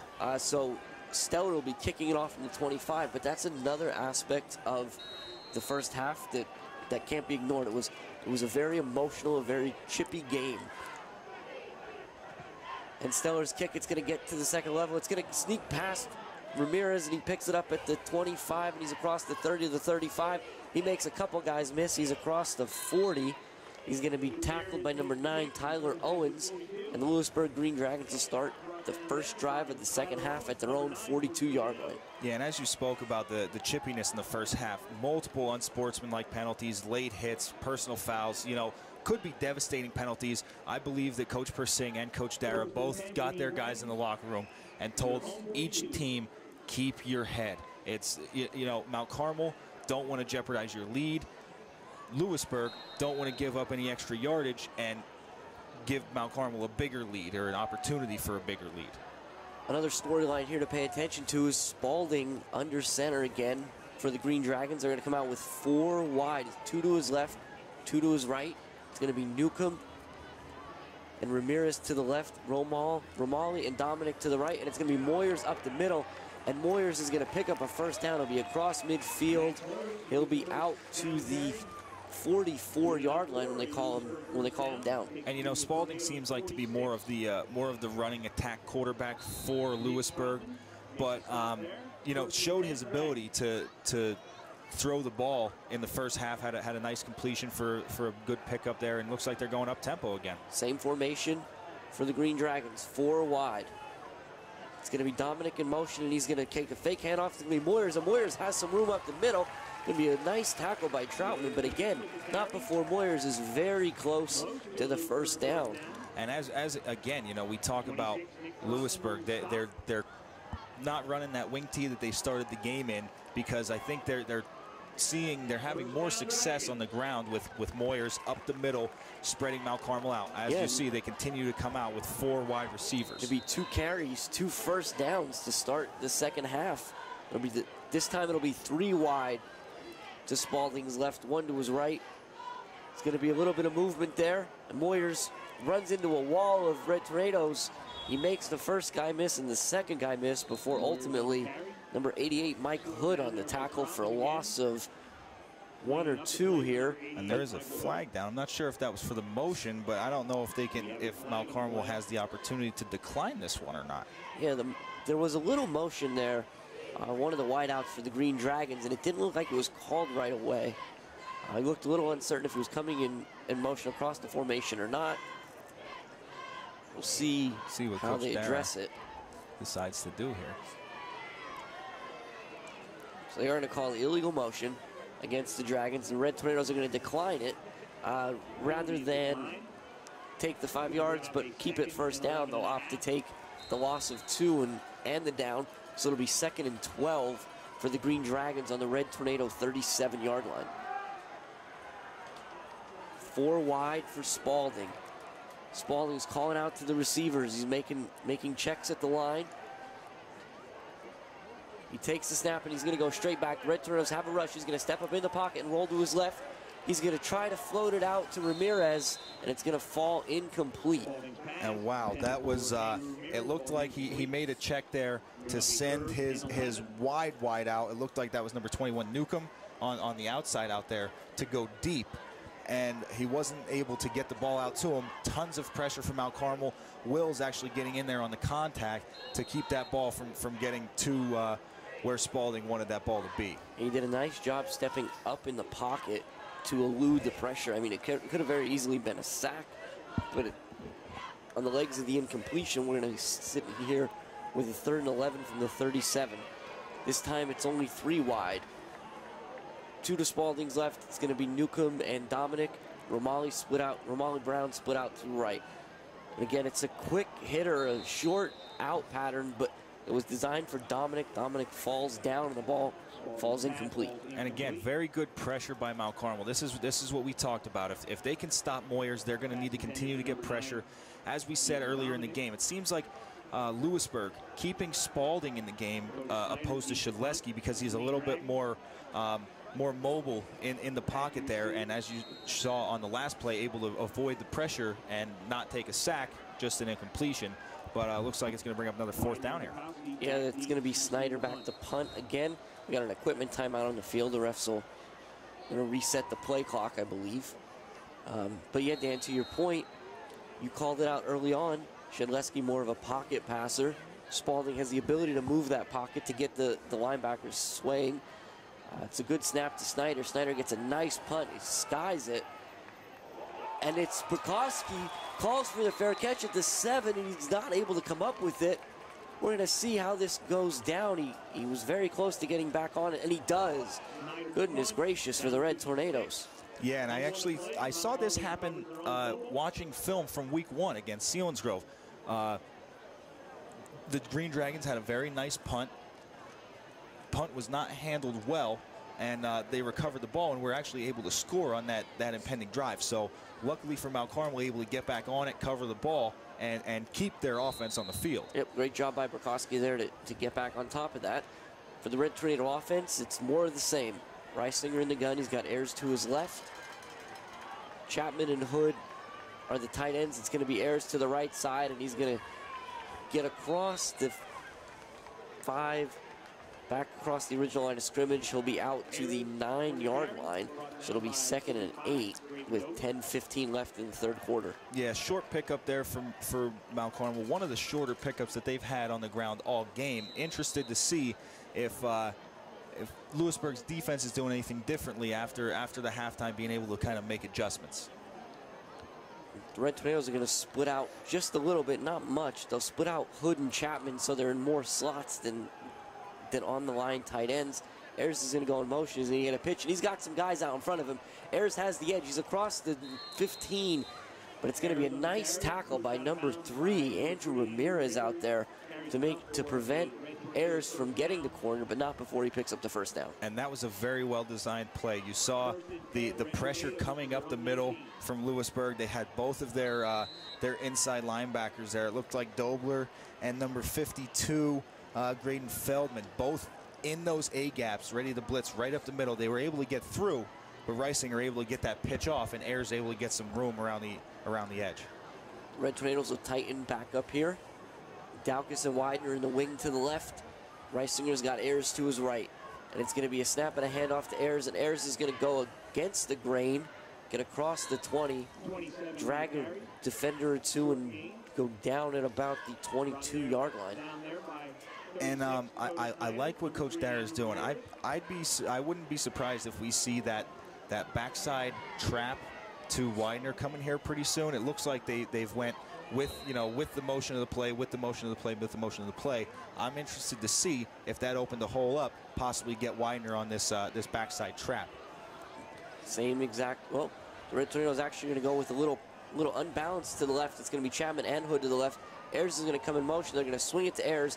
Ayers is trying to get through the wash, and he does. He's across the 30, the 40. It's going to take a great tackle by Ramirez again to run Ayers out of bounds at the 49-yard line. And as we talked about, probably the best way to neutralize Draven Dobler in the middle there is just keep the ball away from him. Don't run up the middle, because we're calling his name, it seems, on every tackle that happens inside the tackle box, getting the ball on the outside. And Ayers had 5, 6 white jerseys in front of him, kind of leading the way for him. Yep, Ramirez ends up pushing Ayers out of bounds about a yard earlier than it looked, so it'll be 1st and 10 from the 48. And this time it's going to be a play fake. Reisinger hits Chapman, and Chapman's got he's got one guy to beat. He does a great job of getting away from his tackler, but he can't get away from Ramirez. And Ramirez is going to make a touchdown-saving tackle down at the 10-yard line. Wow, and what a tough run after catch there by Chapman. Shakes off one defender, keeps Ramirez at bay with a little stiff arm. Ramirez, very good job of holding on and getting the tackle there, as you said, to save the touchdown. But that was a tough run after catch there by Chapman. Absolutely. It looked like it was 21 Newcomb that had Chapman, and Chapman was able to step through the tackle and pick up another 20 yards. And that's, we talked about it pregame, these tight ends, getting them involved. That's what Mount Carmel needs to do to get this pass game going. Tight set for the Tornadoes. Karicki's in there for Ayers, and he's going to take the fake pitch. It's going to be Reisinger up the middle, but a great play is going to be made by, that looks like it's going to be number 60. Yeah, Brent Colburn. Yep, you see Brent Colburn getting off the ground there, and again, 45 Draven Dobler. That was, that play was set up well due to the success that Mount Carmel had on the 2 pitches earlier in the drive, but credit to Lewisburg's defense of not going on the play fake and staying tight in the middle, leaving that as a short gain. 7:35 here left in the third quarter. The Red Tornadoes on top, 21-7, facing a 2nd and goal from the Lewisburg 8. It'll be the same tight formation. This time it's going to be Widener in motion, and it's going to be a snap up the middle. It's a direct snap to 29 Dowkus, and he's going to lose a yard back to the 10. Yeah, it looks like that is that wedge play that Mount Carmel runs, to where it's a direct snap to the fullback, who's down in the 3-point stance. That's a difficult play for the center and the fullback to get your hand off the ground, receive that snap. It's a very difficult play, and Dowkus not able to handle that snap initially, but luckily able to get back on it and only lose a yard or 2. And as the Red Tornadoes get to play in here, Dan, did you notice who came off the field for the Green Dragons? Number 16, Spalding. Yeah, that looks game's like maybe going both ways here. Yeah, and looks like maybe they're trying to spell him a little bit there, because he does play at a defensive back / linebacker spot. Maybe trying to give him a little break. You could see them going back to him again on the next drive on offense. It looks like there was a little officials timeout there as the play clock now just starting to wind. Reisinger is going to bring the Red Tornadoes up to the line in the same formation we've seen most of the night. Double tight with Hood and Chapman. It's going to be Widener and Daukus in the wing to the left, Ayers to the right. Ayers is in motion. Reisinger's rolling out to his left. He's going to plant and try to throw back, and he's got Ayers. Ayers has some blockers in front of him, and Ayers is going to be in for a Red Tornado touchdown. So with 6:31 remaining, John Ayers is going to take a 10-yard completion from Tommy Reisinger into the end zone, and it's 27-7 Mount Carmel. And that was a very, very well set up screen for Mount Carmel. It looked like he, pressure. Reisinger, very good job of staying composed with the pressure breathing on him there, the defense, and getting an accurate throw to Ayers, because they always set that screen up well, not always able to get it to the back. That time, got it to him, had a convoy into the end zone. Ayers walked to the corner. Stellar on to attempt the extra point. You get a good snap and a good hold from Owens. The kick is going to be up, and that looks like it's going to be no good. It's wide right, so it'll remain 27-7 Red Tornadoes. And now for Mount Carmel, up 3 scores. I'm interested to see if we see Shedleski come back on the field for Lewisburg. As we said, Spalding, very good at getting out of the pocket, also a very capable passer, but Shedleski, as we talked earlier in the game, 1,100 yards in the air last year. Obviously, I would think your number one decision if you need to start putting the ball in the air. But as I said, I'm interested to see what Coach Persing and the Green Dragons do. Yeah, so we can go back to the touchdown pass for a second. One of the things we've seen Reisinger do all year so far is make these throws under duress. And what I can't help but notice when he does it, Dan, and we know he's a great baseball player as well. A lot of these kids are really good athletes. Reisinger's no exception. When he's retreating, he plants his back foot and he gets everything he can on that pass. And he almost reminds me of a shortstop making a play in the hole where he just plants and puts his whole body into those throws. And so you can set up those screens where he's 10, 15 yards behind the play and he's getting it back to the line of scrimmage with some zip on it. Yeah.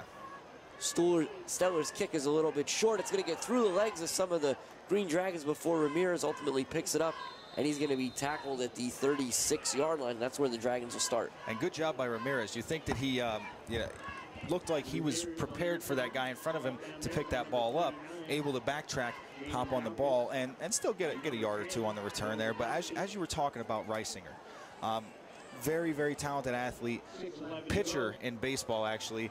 Very, very good pitcher in baseball.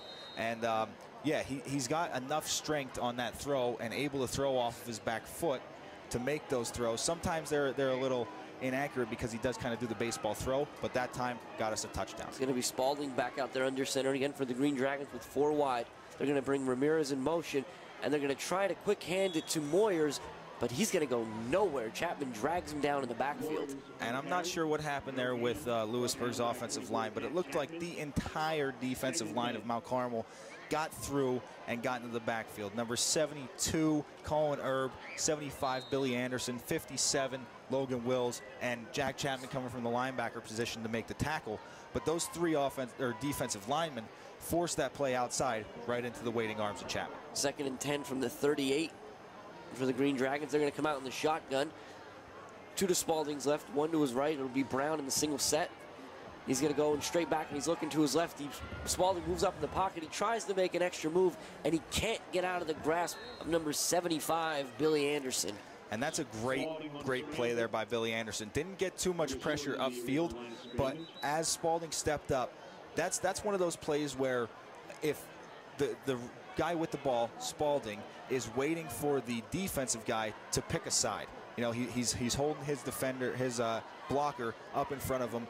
Anderson just didn't pick a side, and he made Spalding pick a side, was able to shed the blocker and make that tackle for a loss of 3, and I think that's going to go down as a sack. And Spalding was a little slow to get up on that play, so he'll make his way to the sideline. Meanwhile, Shedleski will be back in there, so we'll see how the Green Dragons approach this 3rd and 12. down 27-7 with 5 minutes left in the third quarter. If they'll be in the gun. It's 2 to his right, 2 to Shedleski's right, 1 to his left. And he's going to drop straight back, and he's looking. It's a quick out to Newcomb, and it's going to be incomplete. It'll bring up a 4th down. And that's tough for Shedleski. You know, coming off the sideline cold, it hasn't been in since the first half. Coming in there, asking him to throw on a 3rd and 13. Not an extremely accurate throw, but got it out. Didn't feel any pressure there. Got it out quick, but incomplete for the Green Dragons, and set up a 4th down here. Snyder punt. It's a low snap. It bounces. He does a great job fielding in the punt off. It's going to be wider. He takes it at the 30. He makes the first guy miss. The second guy miss as well, and he's got some room along the sideline. He's at the 45. He's out across the 50. He's on the far sideline from us, so we'll wait a second to see exactly where he's out of bounds. They're going to say right at midfield, but there is a flag on the play. And it looks like it was in the area possibly of holding. That looks like, you know, up near the original line of scrimmage, so we'll see who this goes against. But again, a great return there by Widener, able to kind of sneak through some traffic there and get down the sideline. Also, got to give credit to Snyder, able to handle that tough snap and still get a very, very nice punt off. Oh, absolutely. He was definitely under duress, so it was a great job by him. We'll wait to hear from these officials. We've heard from them a lot tonight already. It's going to be an illegal substitution against the Red Tornadoes. Yeah, so I'm not sure how this one is going to be assessed. If it's going to be assessed from the initial line of scrimmage and a re-kick. That's what it looks like. Mount Carmel is setting up for another punt return. Yep, so that's a nice break there for the Green Dragons.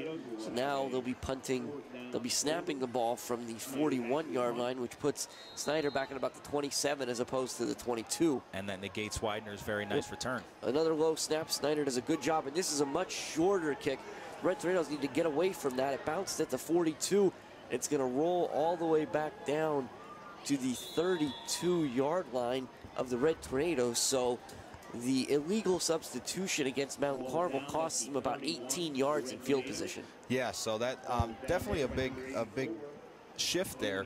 Instead of Mount Carmel starting in their in their own territory or right around the 50, they're going to be a little behind the starting in their own territory. I'm sorry, they would have been right around the 50 or in Lewisburg territory. Same formation for the Red Tornadoes. Karicki's going to be in there for errors at this point.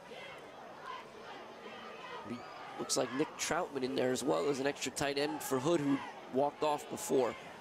Karicki, it's a low snap, and Reisinger's just going to cover it up before it can cause any more damage. It'll be 2nd and 14. Check that, 2nd and 16 for the Red Tornadoes, all the way back at their own 27-yard line. Yeah, I mean, got to give credit to the center, Mr. Shurock out there.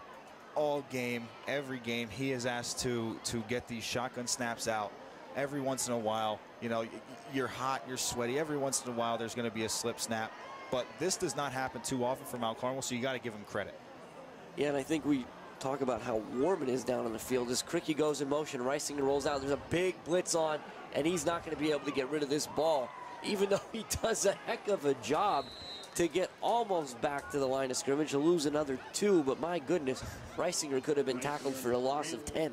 Yeah, it looked like Reisinger was going to be tackled down inside Mount Carmel's own 20-yard line, and somehow he gets it back out almost to the 25. As you said, another loss, but did a very good job of getting back, closer to the original line of scrimmage than he initially would have been at. Well, and I think what we're seeing as well is this Red Tornado offense is really kind of showing itself for everything in its worth, the positives and the negatives. The positives are you have 27 points on the board. The negatives are when you're in 3rd and 17, you don't really have a whole lot in the playbook, and they're gonna play action and pull it out again. And Reisinger's gonna stop, and he's gonna try to throw it up to Chapman, and it's gonna be over his head. But that was another situation in which Reisinger just planted his back foot and threw it as far as he could. And that's for being under that much pressure, Reisinger, threw the ball almost effortlessly, I'm sorry, 35, 40 yards downfield. And I mean, that just shows you the strength that he has in that arm. Red Tornadoes will come out in a punt formation again, 4th and 17 from their own 25. 2:56 remaining in the third quarter. The game here in which the Red Tornadoes lead 27-7. Ramirez is back deep for the Green Dragons. It's going to be a good snap to Ayers. He's going to get it out. It's almost blocked. Ramirez is going to field it about the 43. He's got a little bit of room. He tries to make a move, and it's going to be 14. Avery Dempko is going to ride him down at the Red Tornado 44-yard line. So the Green Dragons will start in plus territory, Dan. And that's a good job on punt coverage by Avery Dempko. He came down, he broke down instead of kind of coming down out of control and allowing Ramirez to get to the corner. He came down, broke down, forced Ramirez up the middle, and was able to, as you said, ride him down for the tackle. But again, this is a good starting field position for Lewisburg. And as we said, 2:46 left, so third quarter almost spent here. Lewisburg finds themselves down 20. It's going to be Shedleski again. He's out there. He's in the shotgun. Newcomb comes in motion across the formation. They give it to Moyers. Moyers has some room on the outside. He's across the 35 to the 30. He's at the 25 to 20, the 15 to 10, and Burkowski's going to run him out of bounds all the way down at the Red Tornado 4-yard line.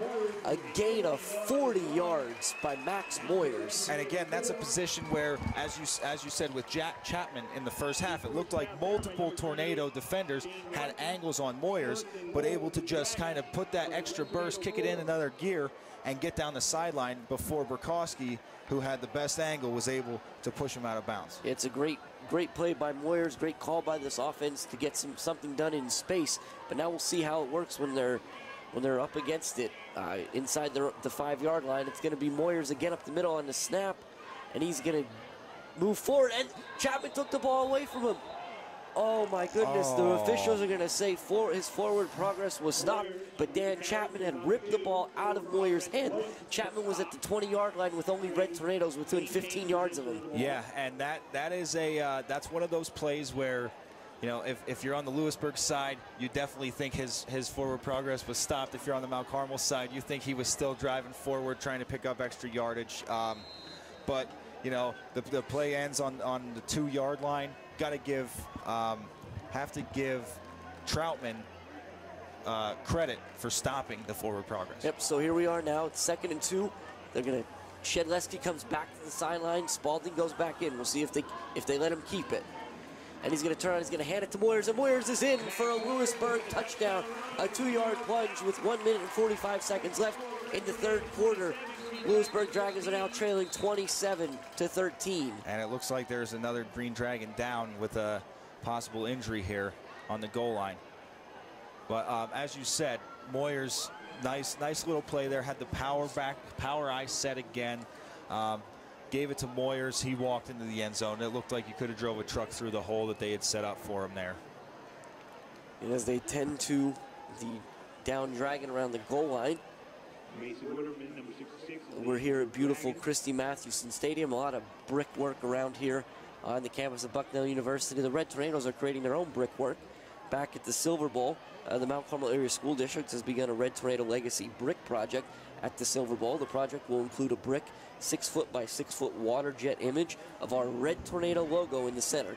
The logo will be surrounded by 4 by 8-inch and 12 by 12-inch bricks, with all proceeds going to the general upkeep of the Silver Bowl Stadium. The location for the project will be in the south end zone. And if you've been at the Silver Bowl this season, or we were weeks 1 and 2, you'll see that the project is already underway. And as the Green Dragon is up and making his way off the field, you see that's going to be number 66, Mason Wordman.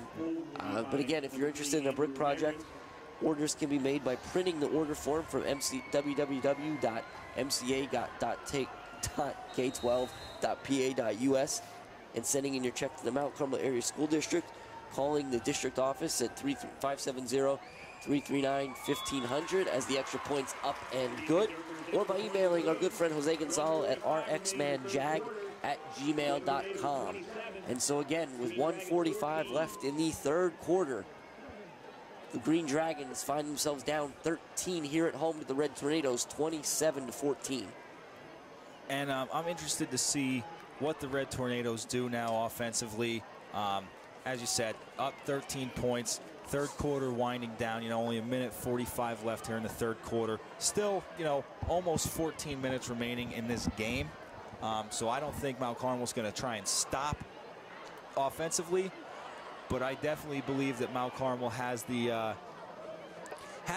offense that if they stay on schedule, continue to get first downs and stuff like that, they can take a large chunk of time off of this clock and kind of give Lewisburg the ball back with maybe not even enough time to score, even with 14 minutes remaining in the game.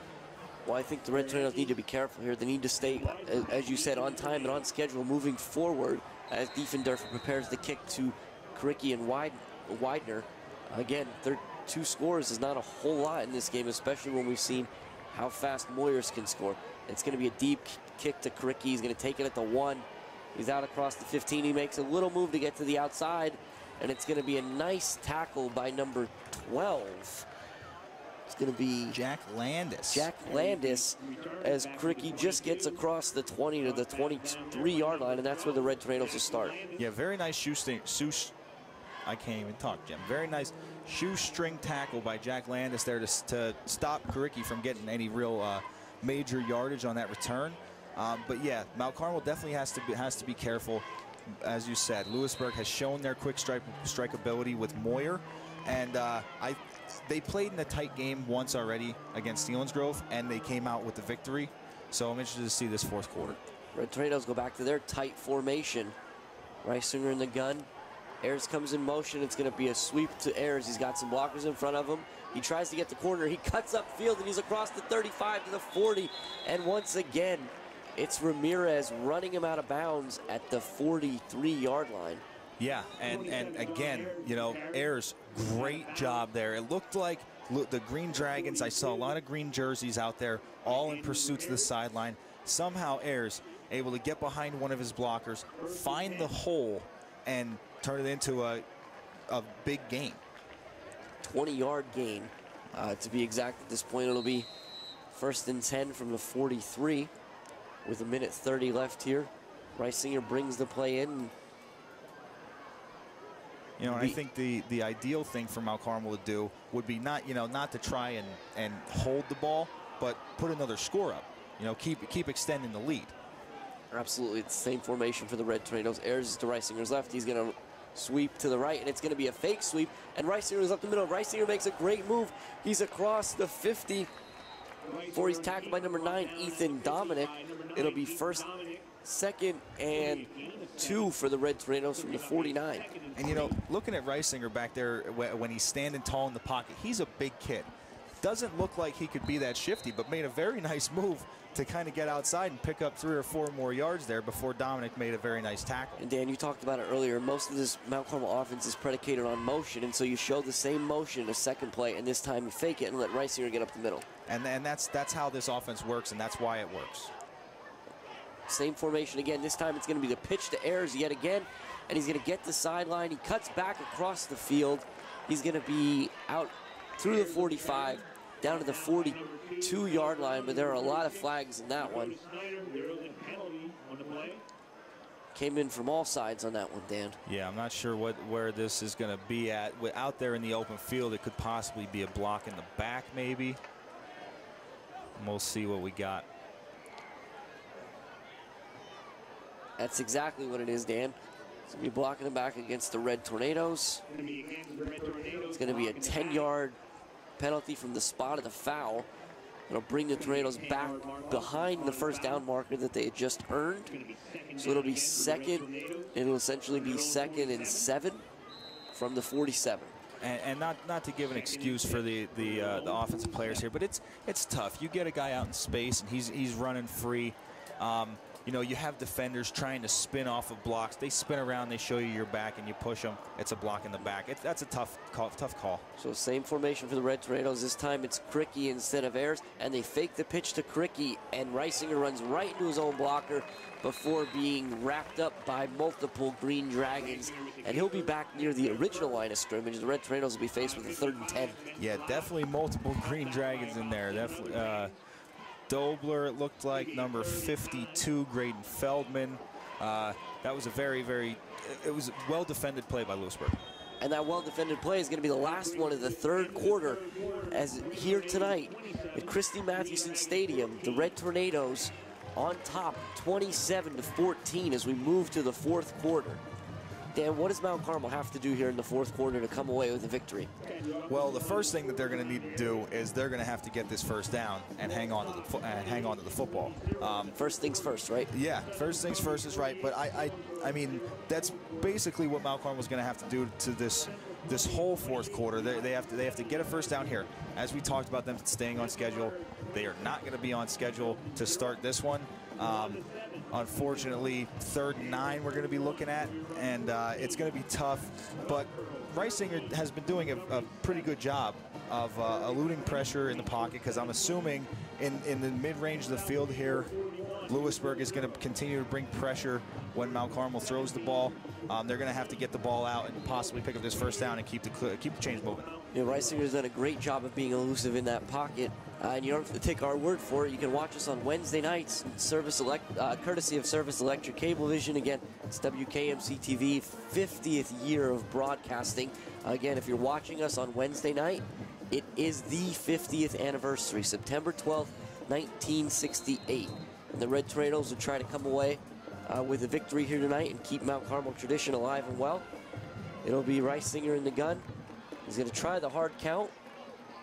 No dice from the Green Dragons. They're going to pitch it to Ayers. Ayers tries to get around. He cuts back across the grain, but there are just too many Green Dragons. However, he's going to be close. He's going to pick up the first down. Ayers was hit by 3 or 4 Dragons and just continued to churn and got across the 44-yard line, or I'm sorry, the 47-yard line to pick up the first down. Yeah, Ayers picked that first down up, running backwards, carrying 3 or 4 Green Dragon defenders. We talk about it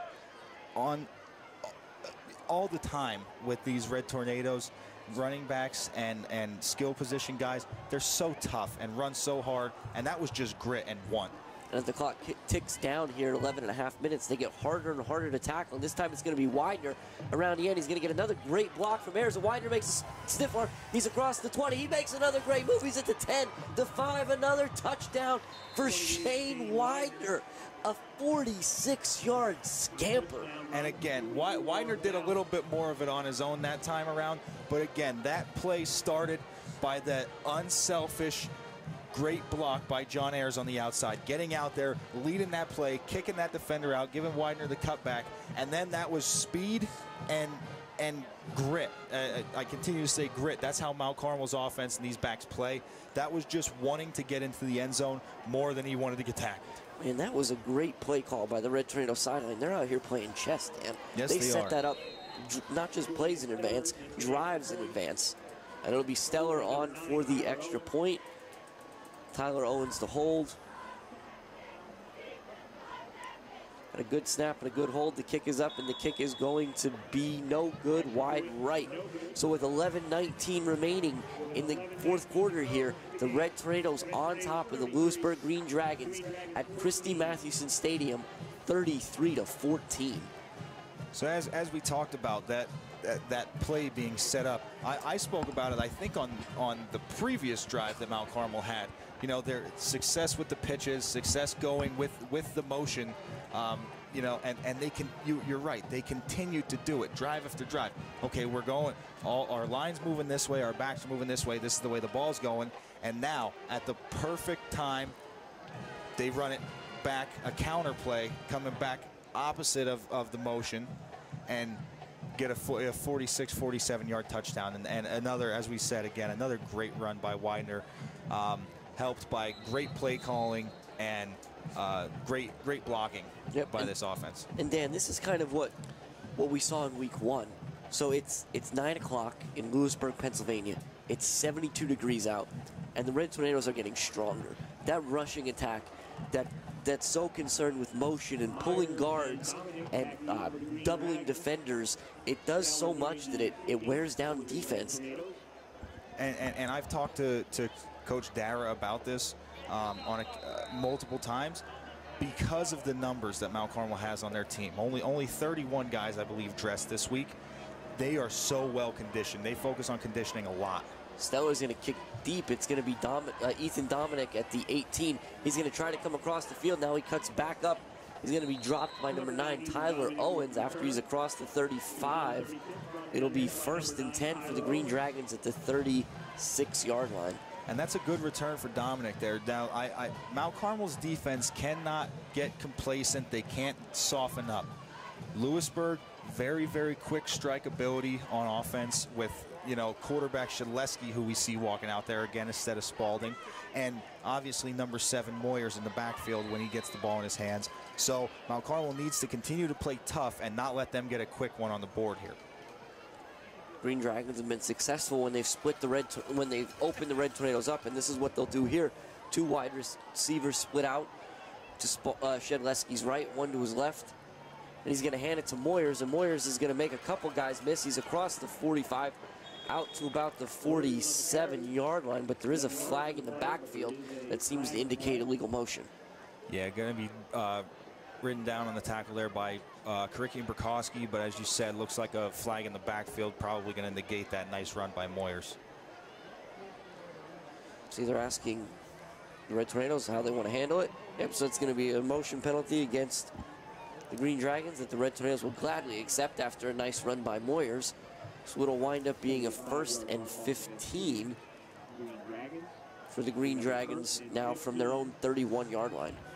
And that's kind of a tough play there by Lewisburg, wanting to come out, wanting to get something started quick, you know, getting the ball back after Mount Carmel just scored.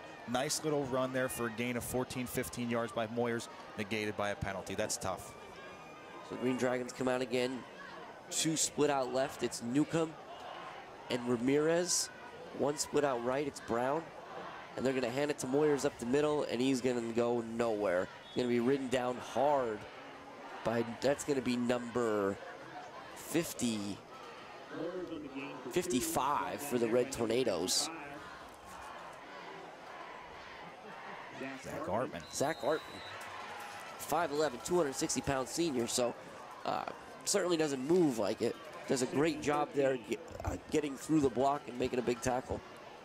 Yeah, and he moves quick for his size, and he also is tough to move for the offensive line. He didn't really go anywhere on that one when they tried to push him back. Same formation for the Green Dragons. Shedleski's in the gun with Moyer to his left. He's going to go straight back, and he's going to throw it deep to Brown. Brown's in single coverage, and he just overthrows him. The ball's going to land harmlessly at about the 30-yard line. And Romel Brown, he's going to be down on the far sideline about the 27. That's going to be, you see the Mount Carmel Area Athletic Director, Greg Sakavage, out there first on the scene. Yeah, and you see that again, great coverage there by Avery Dempko. As we said, Coach Derrick kind of tasks Avery with manning up with one-on-one. Anytime there's a single receiver, when you know that Lewisburg's been running a lot of twins with a single split out wide, you're going to see Avery covering that single receiver, or if there's just a number 1 guy for a team, you're going to see Avery manned up with that guy. A lot of confidence in his ability, and he was all over Brown on that one. Yeah, and I think, Dan, you and I had talked about this pregame. We didn't necessarily bring it up on the air, but last week, again, Avery spent a lot of his time against, you know, the consensus number 1 receiver in the state. Certainly the number 1 junior receiver in the country at this point, Julian Fleming.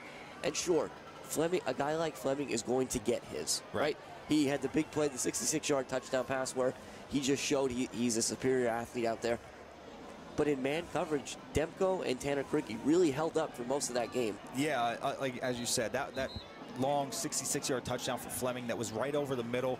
It was kind of right through the teeth of Mount Carmel's defense, and it's tough coverage. You're chasing a kid who's probably running a sub 4.5 40. And it's always a difficult task, but they did a good job last week. So Brown's up off the field. He's on the sideline now. The Lewisburg Green Dragons are going to come out in 5 wide. It's going to be Shedleski in the backfield all by himself, and he's going to take it up the middle. He's not going to have anywhere to go. It's actually going to be Spalding, and Spalding is stopped with a big loss. He's going to be...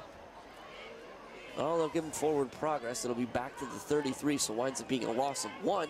But nonetheless, with 9:35 left in the 4th quarter, The Green Dragons down 33-14, face a 4th and 14. And thankfully Spalding did not notice it, but I believe one of the Mount Carmel defenders, it looked like Damon Dowkus out there, in coverage on the number 2 receiver to the trip side, noticed that we were blitzing linebackers up the middle, and there was nobody covering that 3 receiver. It was luckily the play worked out. Another punt from Snyder. Nice punt. He's going to punt this in the direction of Widener. Widener's just happy to let it bounce. It takes a nice bounce. It's going to get inside the 20. And the Red Tornadoes will start their next drive at about the 18-yard line. So now I think for Mount Carmel, as we talked about it on the last drive, you know, up 2 scores, what were they going to do? They did exactly what we expected. They tried to stay on schedule, continue to move the chains, and they punched in another score. Now I think you're going to see Reisinger, when he's back there in the gun, really eyeing that play clock as we're getting down here.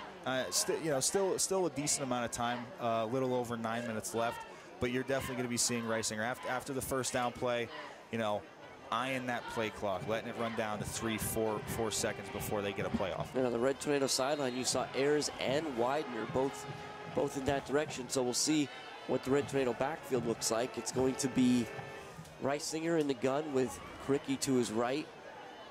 Number 4, Logan Wills, Back with a at the jersey change. He was 57 earlier. And they're going to hand it to Kricky, and Kricky's got a nice move. He's got some space. He's across the 30-yard line. He'll pick up a first down. They'll call him down at the 31. Yeah. How about Logan Wills? Yeah, as you said that Mr. Aaron Demansky had sent to us, he's, you know, like Heinz Ketchup, 57 different varieties. You know, we continue to see it. He plays great on defense, plays great on offense, on the offensive line. Now he's back out on offense at the tight end spot. He's all over the field. Widener and Ayers are going to stay on the sideline, so it'll be Burkowski and Dowkus in the wing to the right. Kricky comes in motion, and they're going to hand it to Burkowski this time. And it's the same pattern, the same play Widener's had success on. Burkowski does a great job seeing the lanes, and he picks up another Red Tornado first down. It'll be at the 43-yard line. Dan, this is just what we were talking about. Yeah, and this is exactly what Mount Carmel needs to do. This is what they want to do. They're continuing to stay on schedule. And as you said, they just wear defenses down. I wouldn't be, you know, Mount Carmel with the, you know, throw last week out the window. For week 1 against Central, they ran twice as many plays as Central did. Same formation for the Red Tornadoes. As you said, Dan, Reisinger's not even getting the team set yet. They're watching that play clock in the end zone now. It's under 10, and they'll set. Reisinger take another second. He takes the snap, and he hands it to Kricky up the middle. And Kricky's got some space. Kricky's in the open. Kricky's going to try to get here, and he's gone. That's going to be a 42-yard scamper. Check that, a 58-yard scamper by number 1, Tanner Kricky. And the Red Tornadoes are pouring it on here with 7:53 left. They now go on top 39-14. And as we continue to talk about the skill level of these Mount Carmel backs, we also need to keep talking about the depth. You know, you see Ayers and Widener on the sideline watching Kricky and Burkowski gash Lewisburg's defense. You know, they got 4 very, very good running backs that all can carry the ball and be big playmakers with it in their hands. Stellar on to attempt another extra point. It's a good snap and a good hold. The kick is up, and this one is going to be good. And it'll be 40-14 Mount Carmel.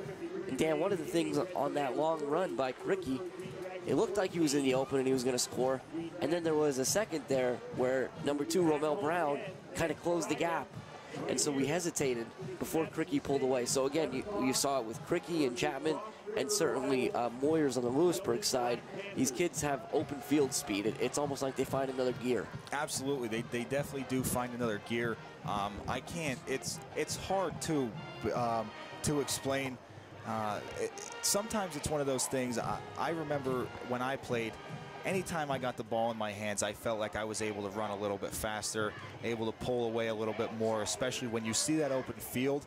Your eyes widen a little bit as a back in the open field, and you don't see anybody between you and the end zone. That's really when you turn on that second gear. Even if there's nobody near you, you don't want anybody to have the ability to take that touchdown away from you. He did a lot with those, those speed shoes on, Dan. Those shoes you can head down to Archie's Shoe Store in Chestnut Street in Coltmont, 828 Chestnut Street. You can get shoes for the entire family. So if you're in need of a new pair of kicks, go ahead and head down there. Again, another big supporter of WKMC TV. We're happy to have them and appreciative of everything all the folks do that support it and give us the ability to go out here on Friday nights and have a little bit of fun. Stellar kicks off and he'll kick it deep. That's going to be Moyers at the 18. We're going to have a whistle already. It's going to be offsides on the kickoff against the Red Tornadoes. Yeah. So there's been no shortage of penalty flags tonight. Definitely no shortage of penalty flags. But as we talked about at the end of the first half there and at the beginning of the second half, I do believe that Coach Persing of Lewisburg and Coach Dara of Mount Carmel had a stern talking to with their teams at halftime, and said, you know, we're still out here playing. We're playing a game. This is supposed to be fun. Don't get yourself into trouble. Yeah, I think that's a good way to put it, Dan. Don't get yourself into trouble because, again, it's a long season. This is only week 3. You don't want to do anything that has lasting impact. This time, Stellar's kick is a little squibber. It's going to be picked up by Ethan Dominic at the 28, and he's going to get a little bit of space up the middle. He'll be across the 45-yard line, finally tackled. It looked like actually the kicker, number 24, able to get in there and swipe the ankle. Few guys from that kickoff team able to fall on him, but it looked like Julian Stellar with the initial impact. And he makes that at the 47-yard line, so that's where the Green Dragons will start.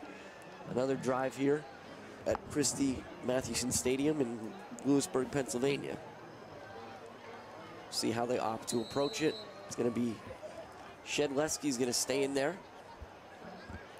2 split out to his left. Going to be Newcomb and Ramirez. Brown single receiver to the right. Shedleski takes the snap and he's going to hand it to Moyers. And Moyers is so quick through that middle. Ooh, he lowers his shoulder and makes a great offensive move as he picks up a first down. He's down to the Mount Carmel 40-yard line for a pickup of about 14.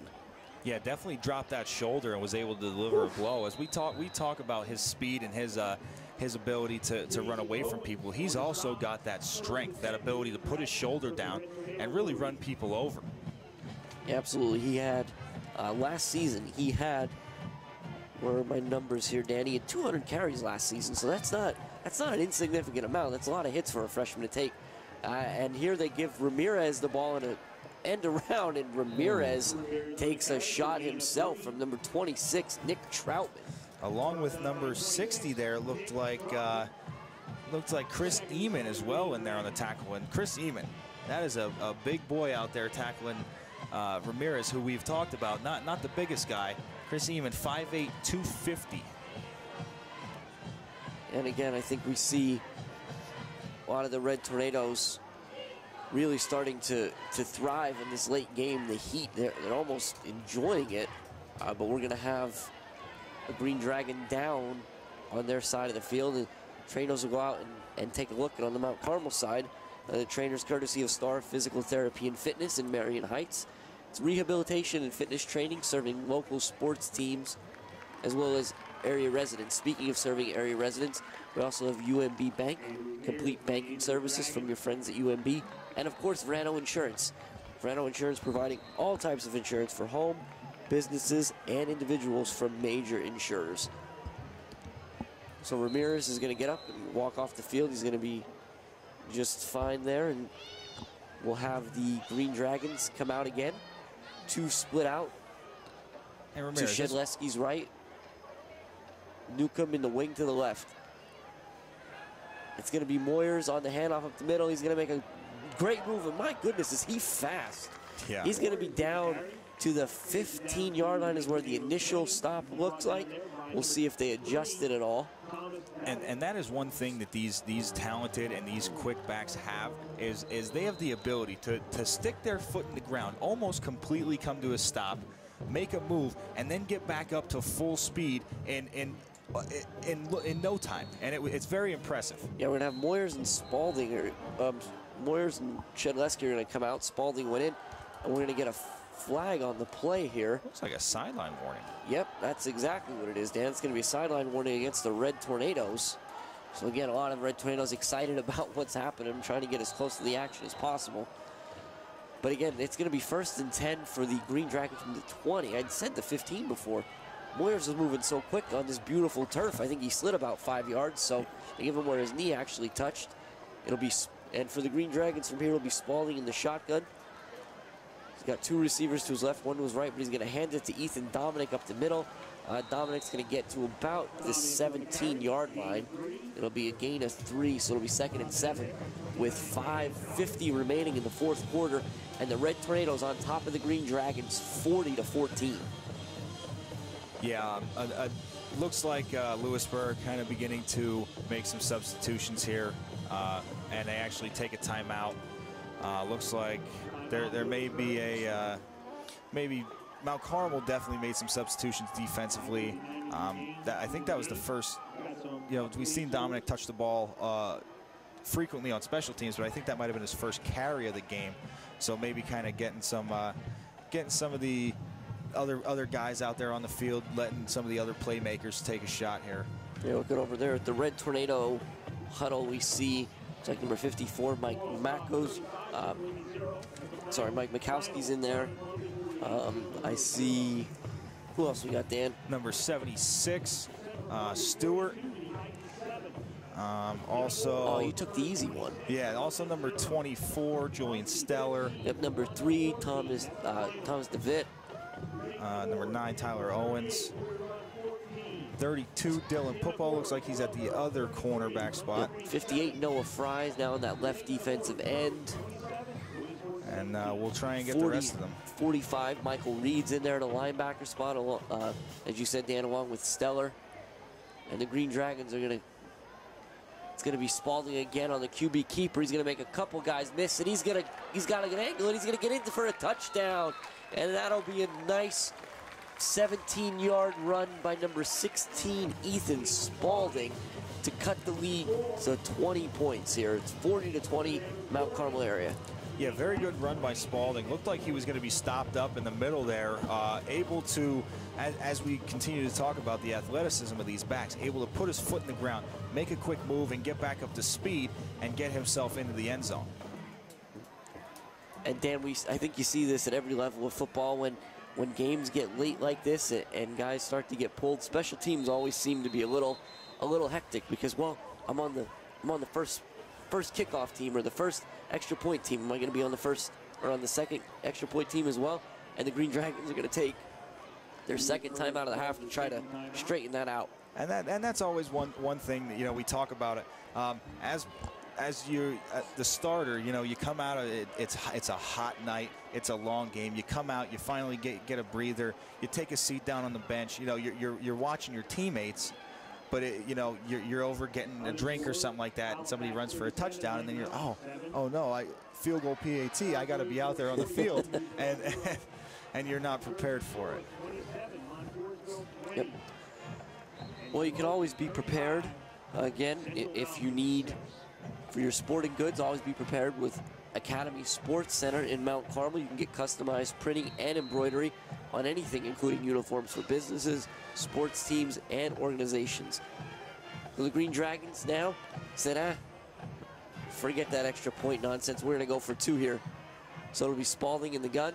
He's going to take the snap. He's going to hand it to Ethan Dominic, and Dominic's not going to be able to get anywhere. He's going to be tackled in the backfield. A great job by number 24, Julian Steller. Yeah, Julian Steller getting into the backfield. A lot of pressure there.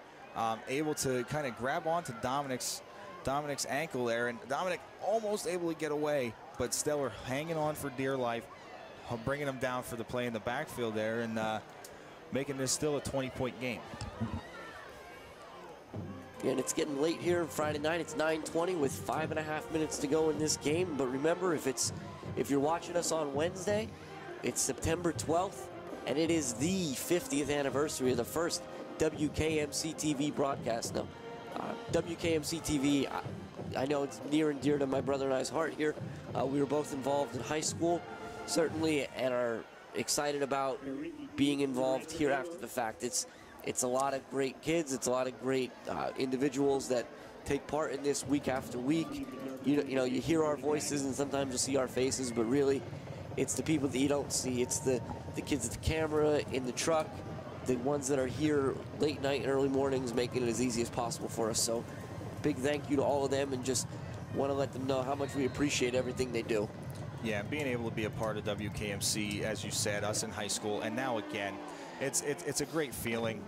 Love doing it in high school. And Dan, I don't mean to cut you off. Diefendorfer's kick looked like it was going to go into the end zone, but it stopped dead. And Cricky had to pick it up, and Cricky's got some room.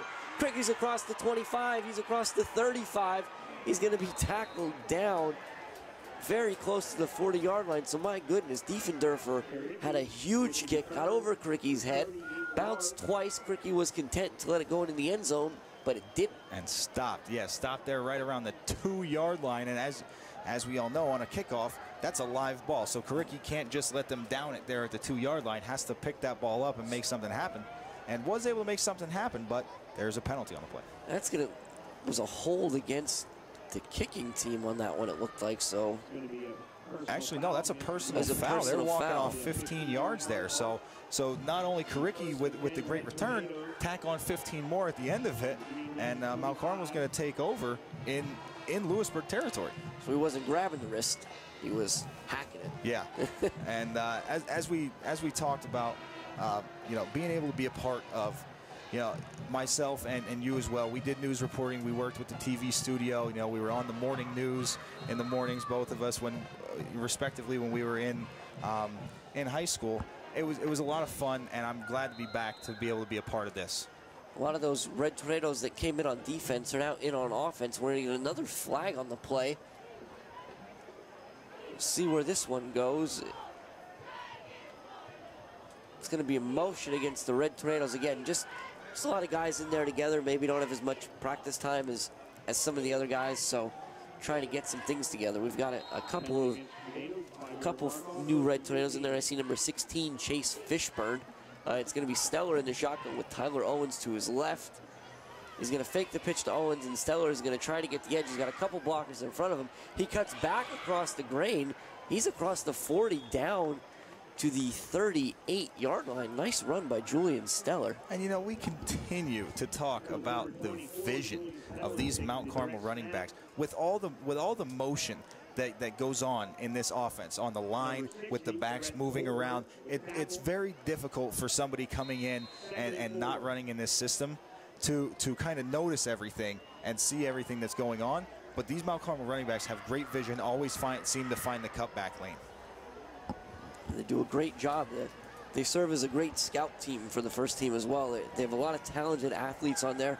They're able to kind of mimic a lot of different offensive styles. And Steller, this time he's going to hand it to Owens, and Owens is going to get very close to the first down before he's ultimately hit and driven back. He's going to be a little bit short. And can't forget about those guys coming in on the Lewisburg side of the ball. Looked like number 34, Caden Spots, in there on the play. We see number 84 in there, Owen Ordonez. Number 13, Dante Sims. And they continue to make substitutions and adjustments here defensively. 67, James Thompson just snuck in there as well. Shotgun wing for the Red Tornadoes. The personnel's different, but the look's the same. And it's going to be Steller up the middle, and he's going to try to muscle his way to that first down, but he's not going to get it. It'll be fourth and a yard and a half for the Red Tornadoes here. 3:30 remaining in the fourth quarter here at Christy Mathewson Stadium, where the Red Tornadoes are holding a 40-20 lead over the Green Dragons of Lewisburg. And as you said, with this nice turf here in Christy Mathewson Stadium, it looked like Steller bounced forward and ended up past the line to gain for the first down, but he didn't. So tight formation for the Tornadoes is going to be Steller again, and this time he's going to pick up the first down. He's going to get a little bit more. He's going to power through. He's going to get down to about the 31-yard line, so the Red Tornadoes will keep that clock moving. And we talk about Coach Darr's offense, how it's basically predicated around these running backs, and why not? You see the determination that these running backs have when they never go down on initial contact. They have great vision. You can put a lot of responsibility on these running backs, and it seems like from the top of the depth chart on down, they can all handle it. Yeah, absolutely, and we often talk about Mount Carmel's numbers as Stellar hands off to Dylan Puppo on that inside trap. We often talk about Mount Carmel's numbers and how they're low, and yeah, in a lot of ways that's a detriment, and we'll see that as the season goes on and guys start to get banged up. But the other side of it is a lot of these guys have played in really important minutes early on in their careers. Yeah, I mean, you see, due to the fact that the numbers are low, you know, you see guys like Dylan Puppo in here who just had to carry for a pickup of 2 in on some very, very big-time special teams against Central in week 1. Same look for Mount Carmel. Stellar watching that clock tick down, that play clock in the end zone. And he's going to hand that one to number 45. I believe that's Michael Reed. Michael Reed, absolutely. Reed's going to make a couple really, really nice moves for a pickup of 2. It'll be 3rd and 8 from the 29. You know, I said it last week, Jim. I don't like to show my age too much, but Michael Reed's another one of those guys that I coached in midget football when he played for the Cougars. I think at some point, Dan, if you're in a position that you can mention it week after week, you gotta accept it, man. Yeah, that's very true. Very true. You're getting up there. It'll be same look from the Red Tornadoes in 3rd and 8. Stellar sends Reed in motion. He fakes the pitch to him before he moves upfield with the keeper. He's going to be around the 25-yard line. Again, if you're listening to us live, it's getting late Friday night. If you have an opportunity tomorrow morning, you want to head down to Mount Carmel's Farmers Market. There's over 50 local vendors, and it's open every Saturday, 8 to 2. And that's at Route 61 and 54 near Atlas. And that was another good play there by number 34 for Lewisburg, Caden Spots, with a big hit on Stellar to kind of stop him short of the 1st down here to bring up a 4th and 5. Reed's in motion. They fake it to Reed, and Stellar's up the middle, and Stellar's going to pick up the 1st down as he's across the 20. And all that's going to guarantee is that the Red Tornadoes are going to be able to end it here. We'll see when they start the play clock. If the Red Tornadoes need to run another play here, they will. There's 20 seconds on the play clock, 23 on the game clock, so they'll be required to run one more. And on your way home, if you're heading back to the Mount Carmel area, be sure to take a look at K&S Music on Route 487 in Paxinas. K&S has everything for the beginner or professional musician. And the last play of the game here will be a handoff to Tyler Owens. Actually, I think that was 45 Reed. It's going to be, yep, it's going to be number 45 Reed again. And that's going to do it here from Christy Mathewson Stadium, where the Mount Carmel area Red Tornadoes are going to make that long ride home a little bit easier tonight as they come up with a big win over the Lewisburg Green Dragons, 40-20. For Mount Carmel, this will move them to 2-1 and get them kind of back on track after they had a rough week last week. For Lewisburg, this will be their first setback of the season. Fall to 2-1. Again, still seem to be the favorite in their division in the district here at the AAA level. So, Dan, we talked about it a lot early about what the Red Tornadoes had to do, and what they needed to do, as simple as we can put it, is they had to win tonight. How did they accomplish that? Yeah, I mean, that was exactly what you said. They had to get the win tonight. Getting back on schedule, you know, like as you said, after the tough setback against Southern Columbia last week, you know, that's a very, very tough team playing Southern Columbia, especially early on in the year. The strength of schedule for Mount Carmel in this early season is very, very tough. So coming out of these first 3 games at 2-1 is huge for their confidence. And what they did tonight was they basically stayed on schedule offensively, which is what we continue to preach week after week, you know, and I'm sure Coach Dara continues to preach it day after day at practice. You know, we need to stay on schedule, making, as we said, you know, putting a lot of weight on those running backs, but giving those running backs, you know, an opportunity to shine the way that they did today. And the defense also, you know, after Lewisburg put up 55 points last week, only holding them to 20 points, holding Moyer, you know, to obviously, you know, he still had a very good game running the ball on the ground, but it's not 350 yards and 5 touchdowns as he had last week.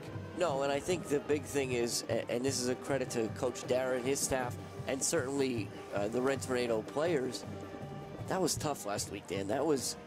That's a big loss. I mean, you know that you have to go through Southern to get out of the district, and you take that, and that could have very easily been the kind of loss that kind of sends the season down a path you didn't want it to go. I agree. So great credit to everybody involved to come back here, because number one, you have to go on the road, which is always tough, right? It's always tough to travel at the high school level, especially the first time all season. Yep. So you're traveling, it's coming off a big loss, and you're coming to Lewisburg, who, again, as we said, is no slouch. It's coming off a huge win. There's emotions involved between Coach Persing, the Farinado family, the Shedleskis. You know, these are names that the kids know, kids that maybe they grew up with when they were younger, so there's a lot going on. And to come out and get a big win tonight, my goodness, it puts them right back on track to have a successful season. And as you said, in the first half there, you know, we talked about the chippiness going on, and sometimes that chippiness comes from familiarity. You know, knowing the Shedleskis, knowing the Farinados, knowing Coach Persing as a team. That's where that chippiness comes from. I think both teams did a very good job to kind of overcome that after the half and move forward and play football. And Mount Carmel did a great job overcoming that and being able to come out on top. Yep, and as we look down here at beautiful Christy Mathewson Stadium on Bucknell University campus in Lewisburg, Pennsylvania, we see the Red Tornadoes are getting ready to leave the field, and that'll be our cue. We're going to do the same. Again, thanks for joining us tonight. If you're watching us on Wednesday, September 12th, it is the 50th anniversary of WKMC TV's first broadcast. So with that in mind, I've been Jim Lesko. I've been joined by my colleague Dan Lesko, and we will see you next week. Good night.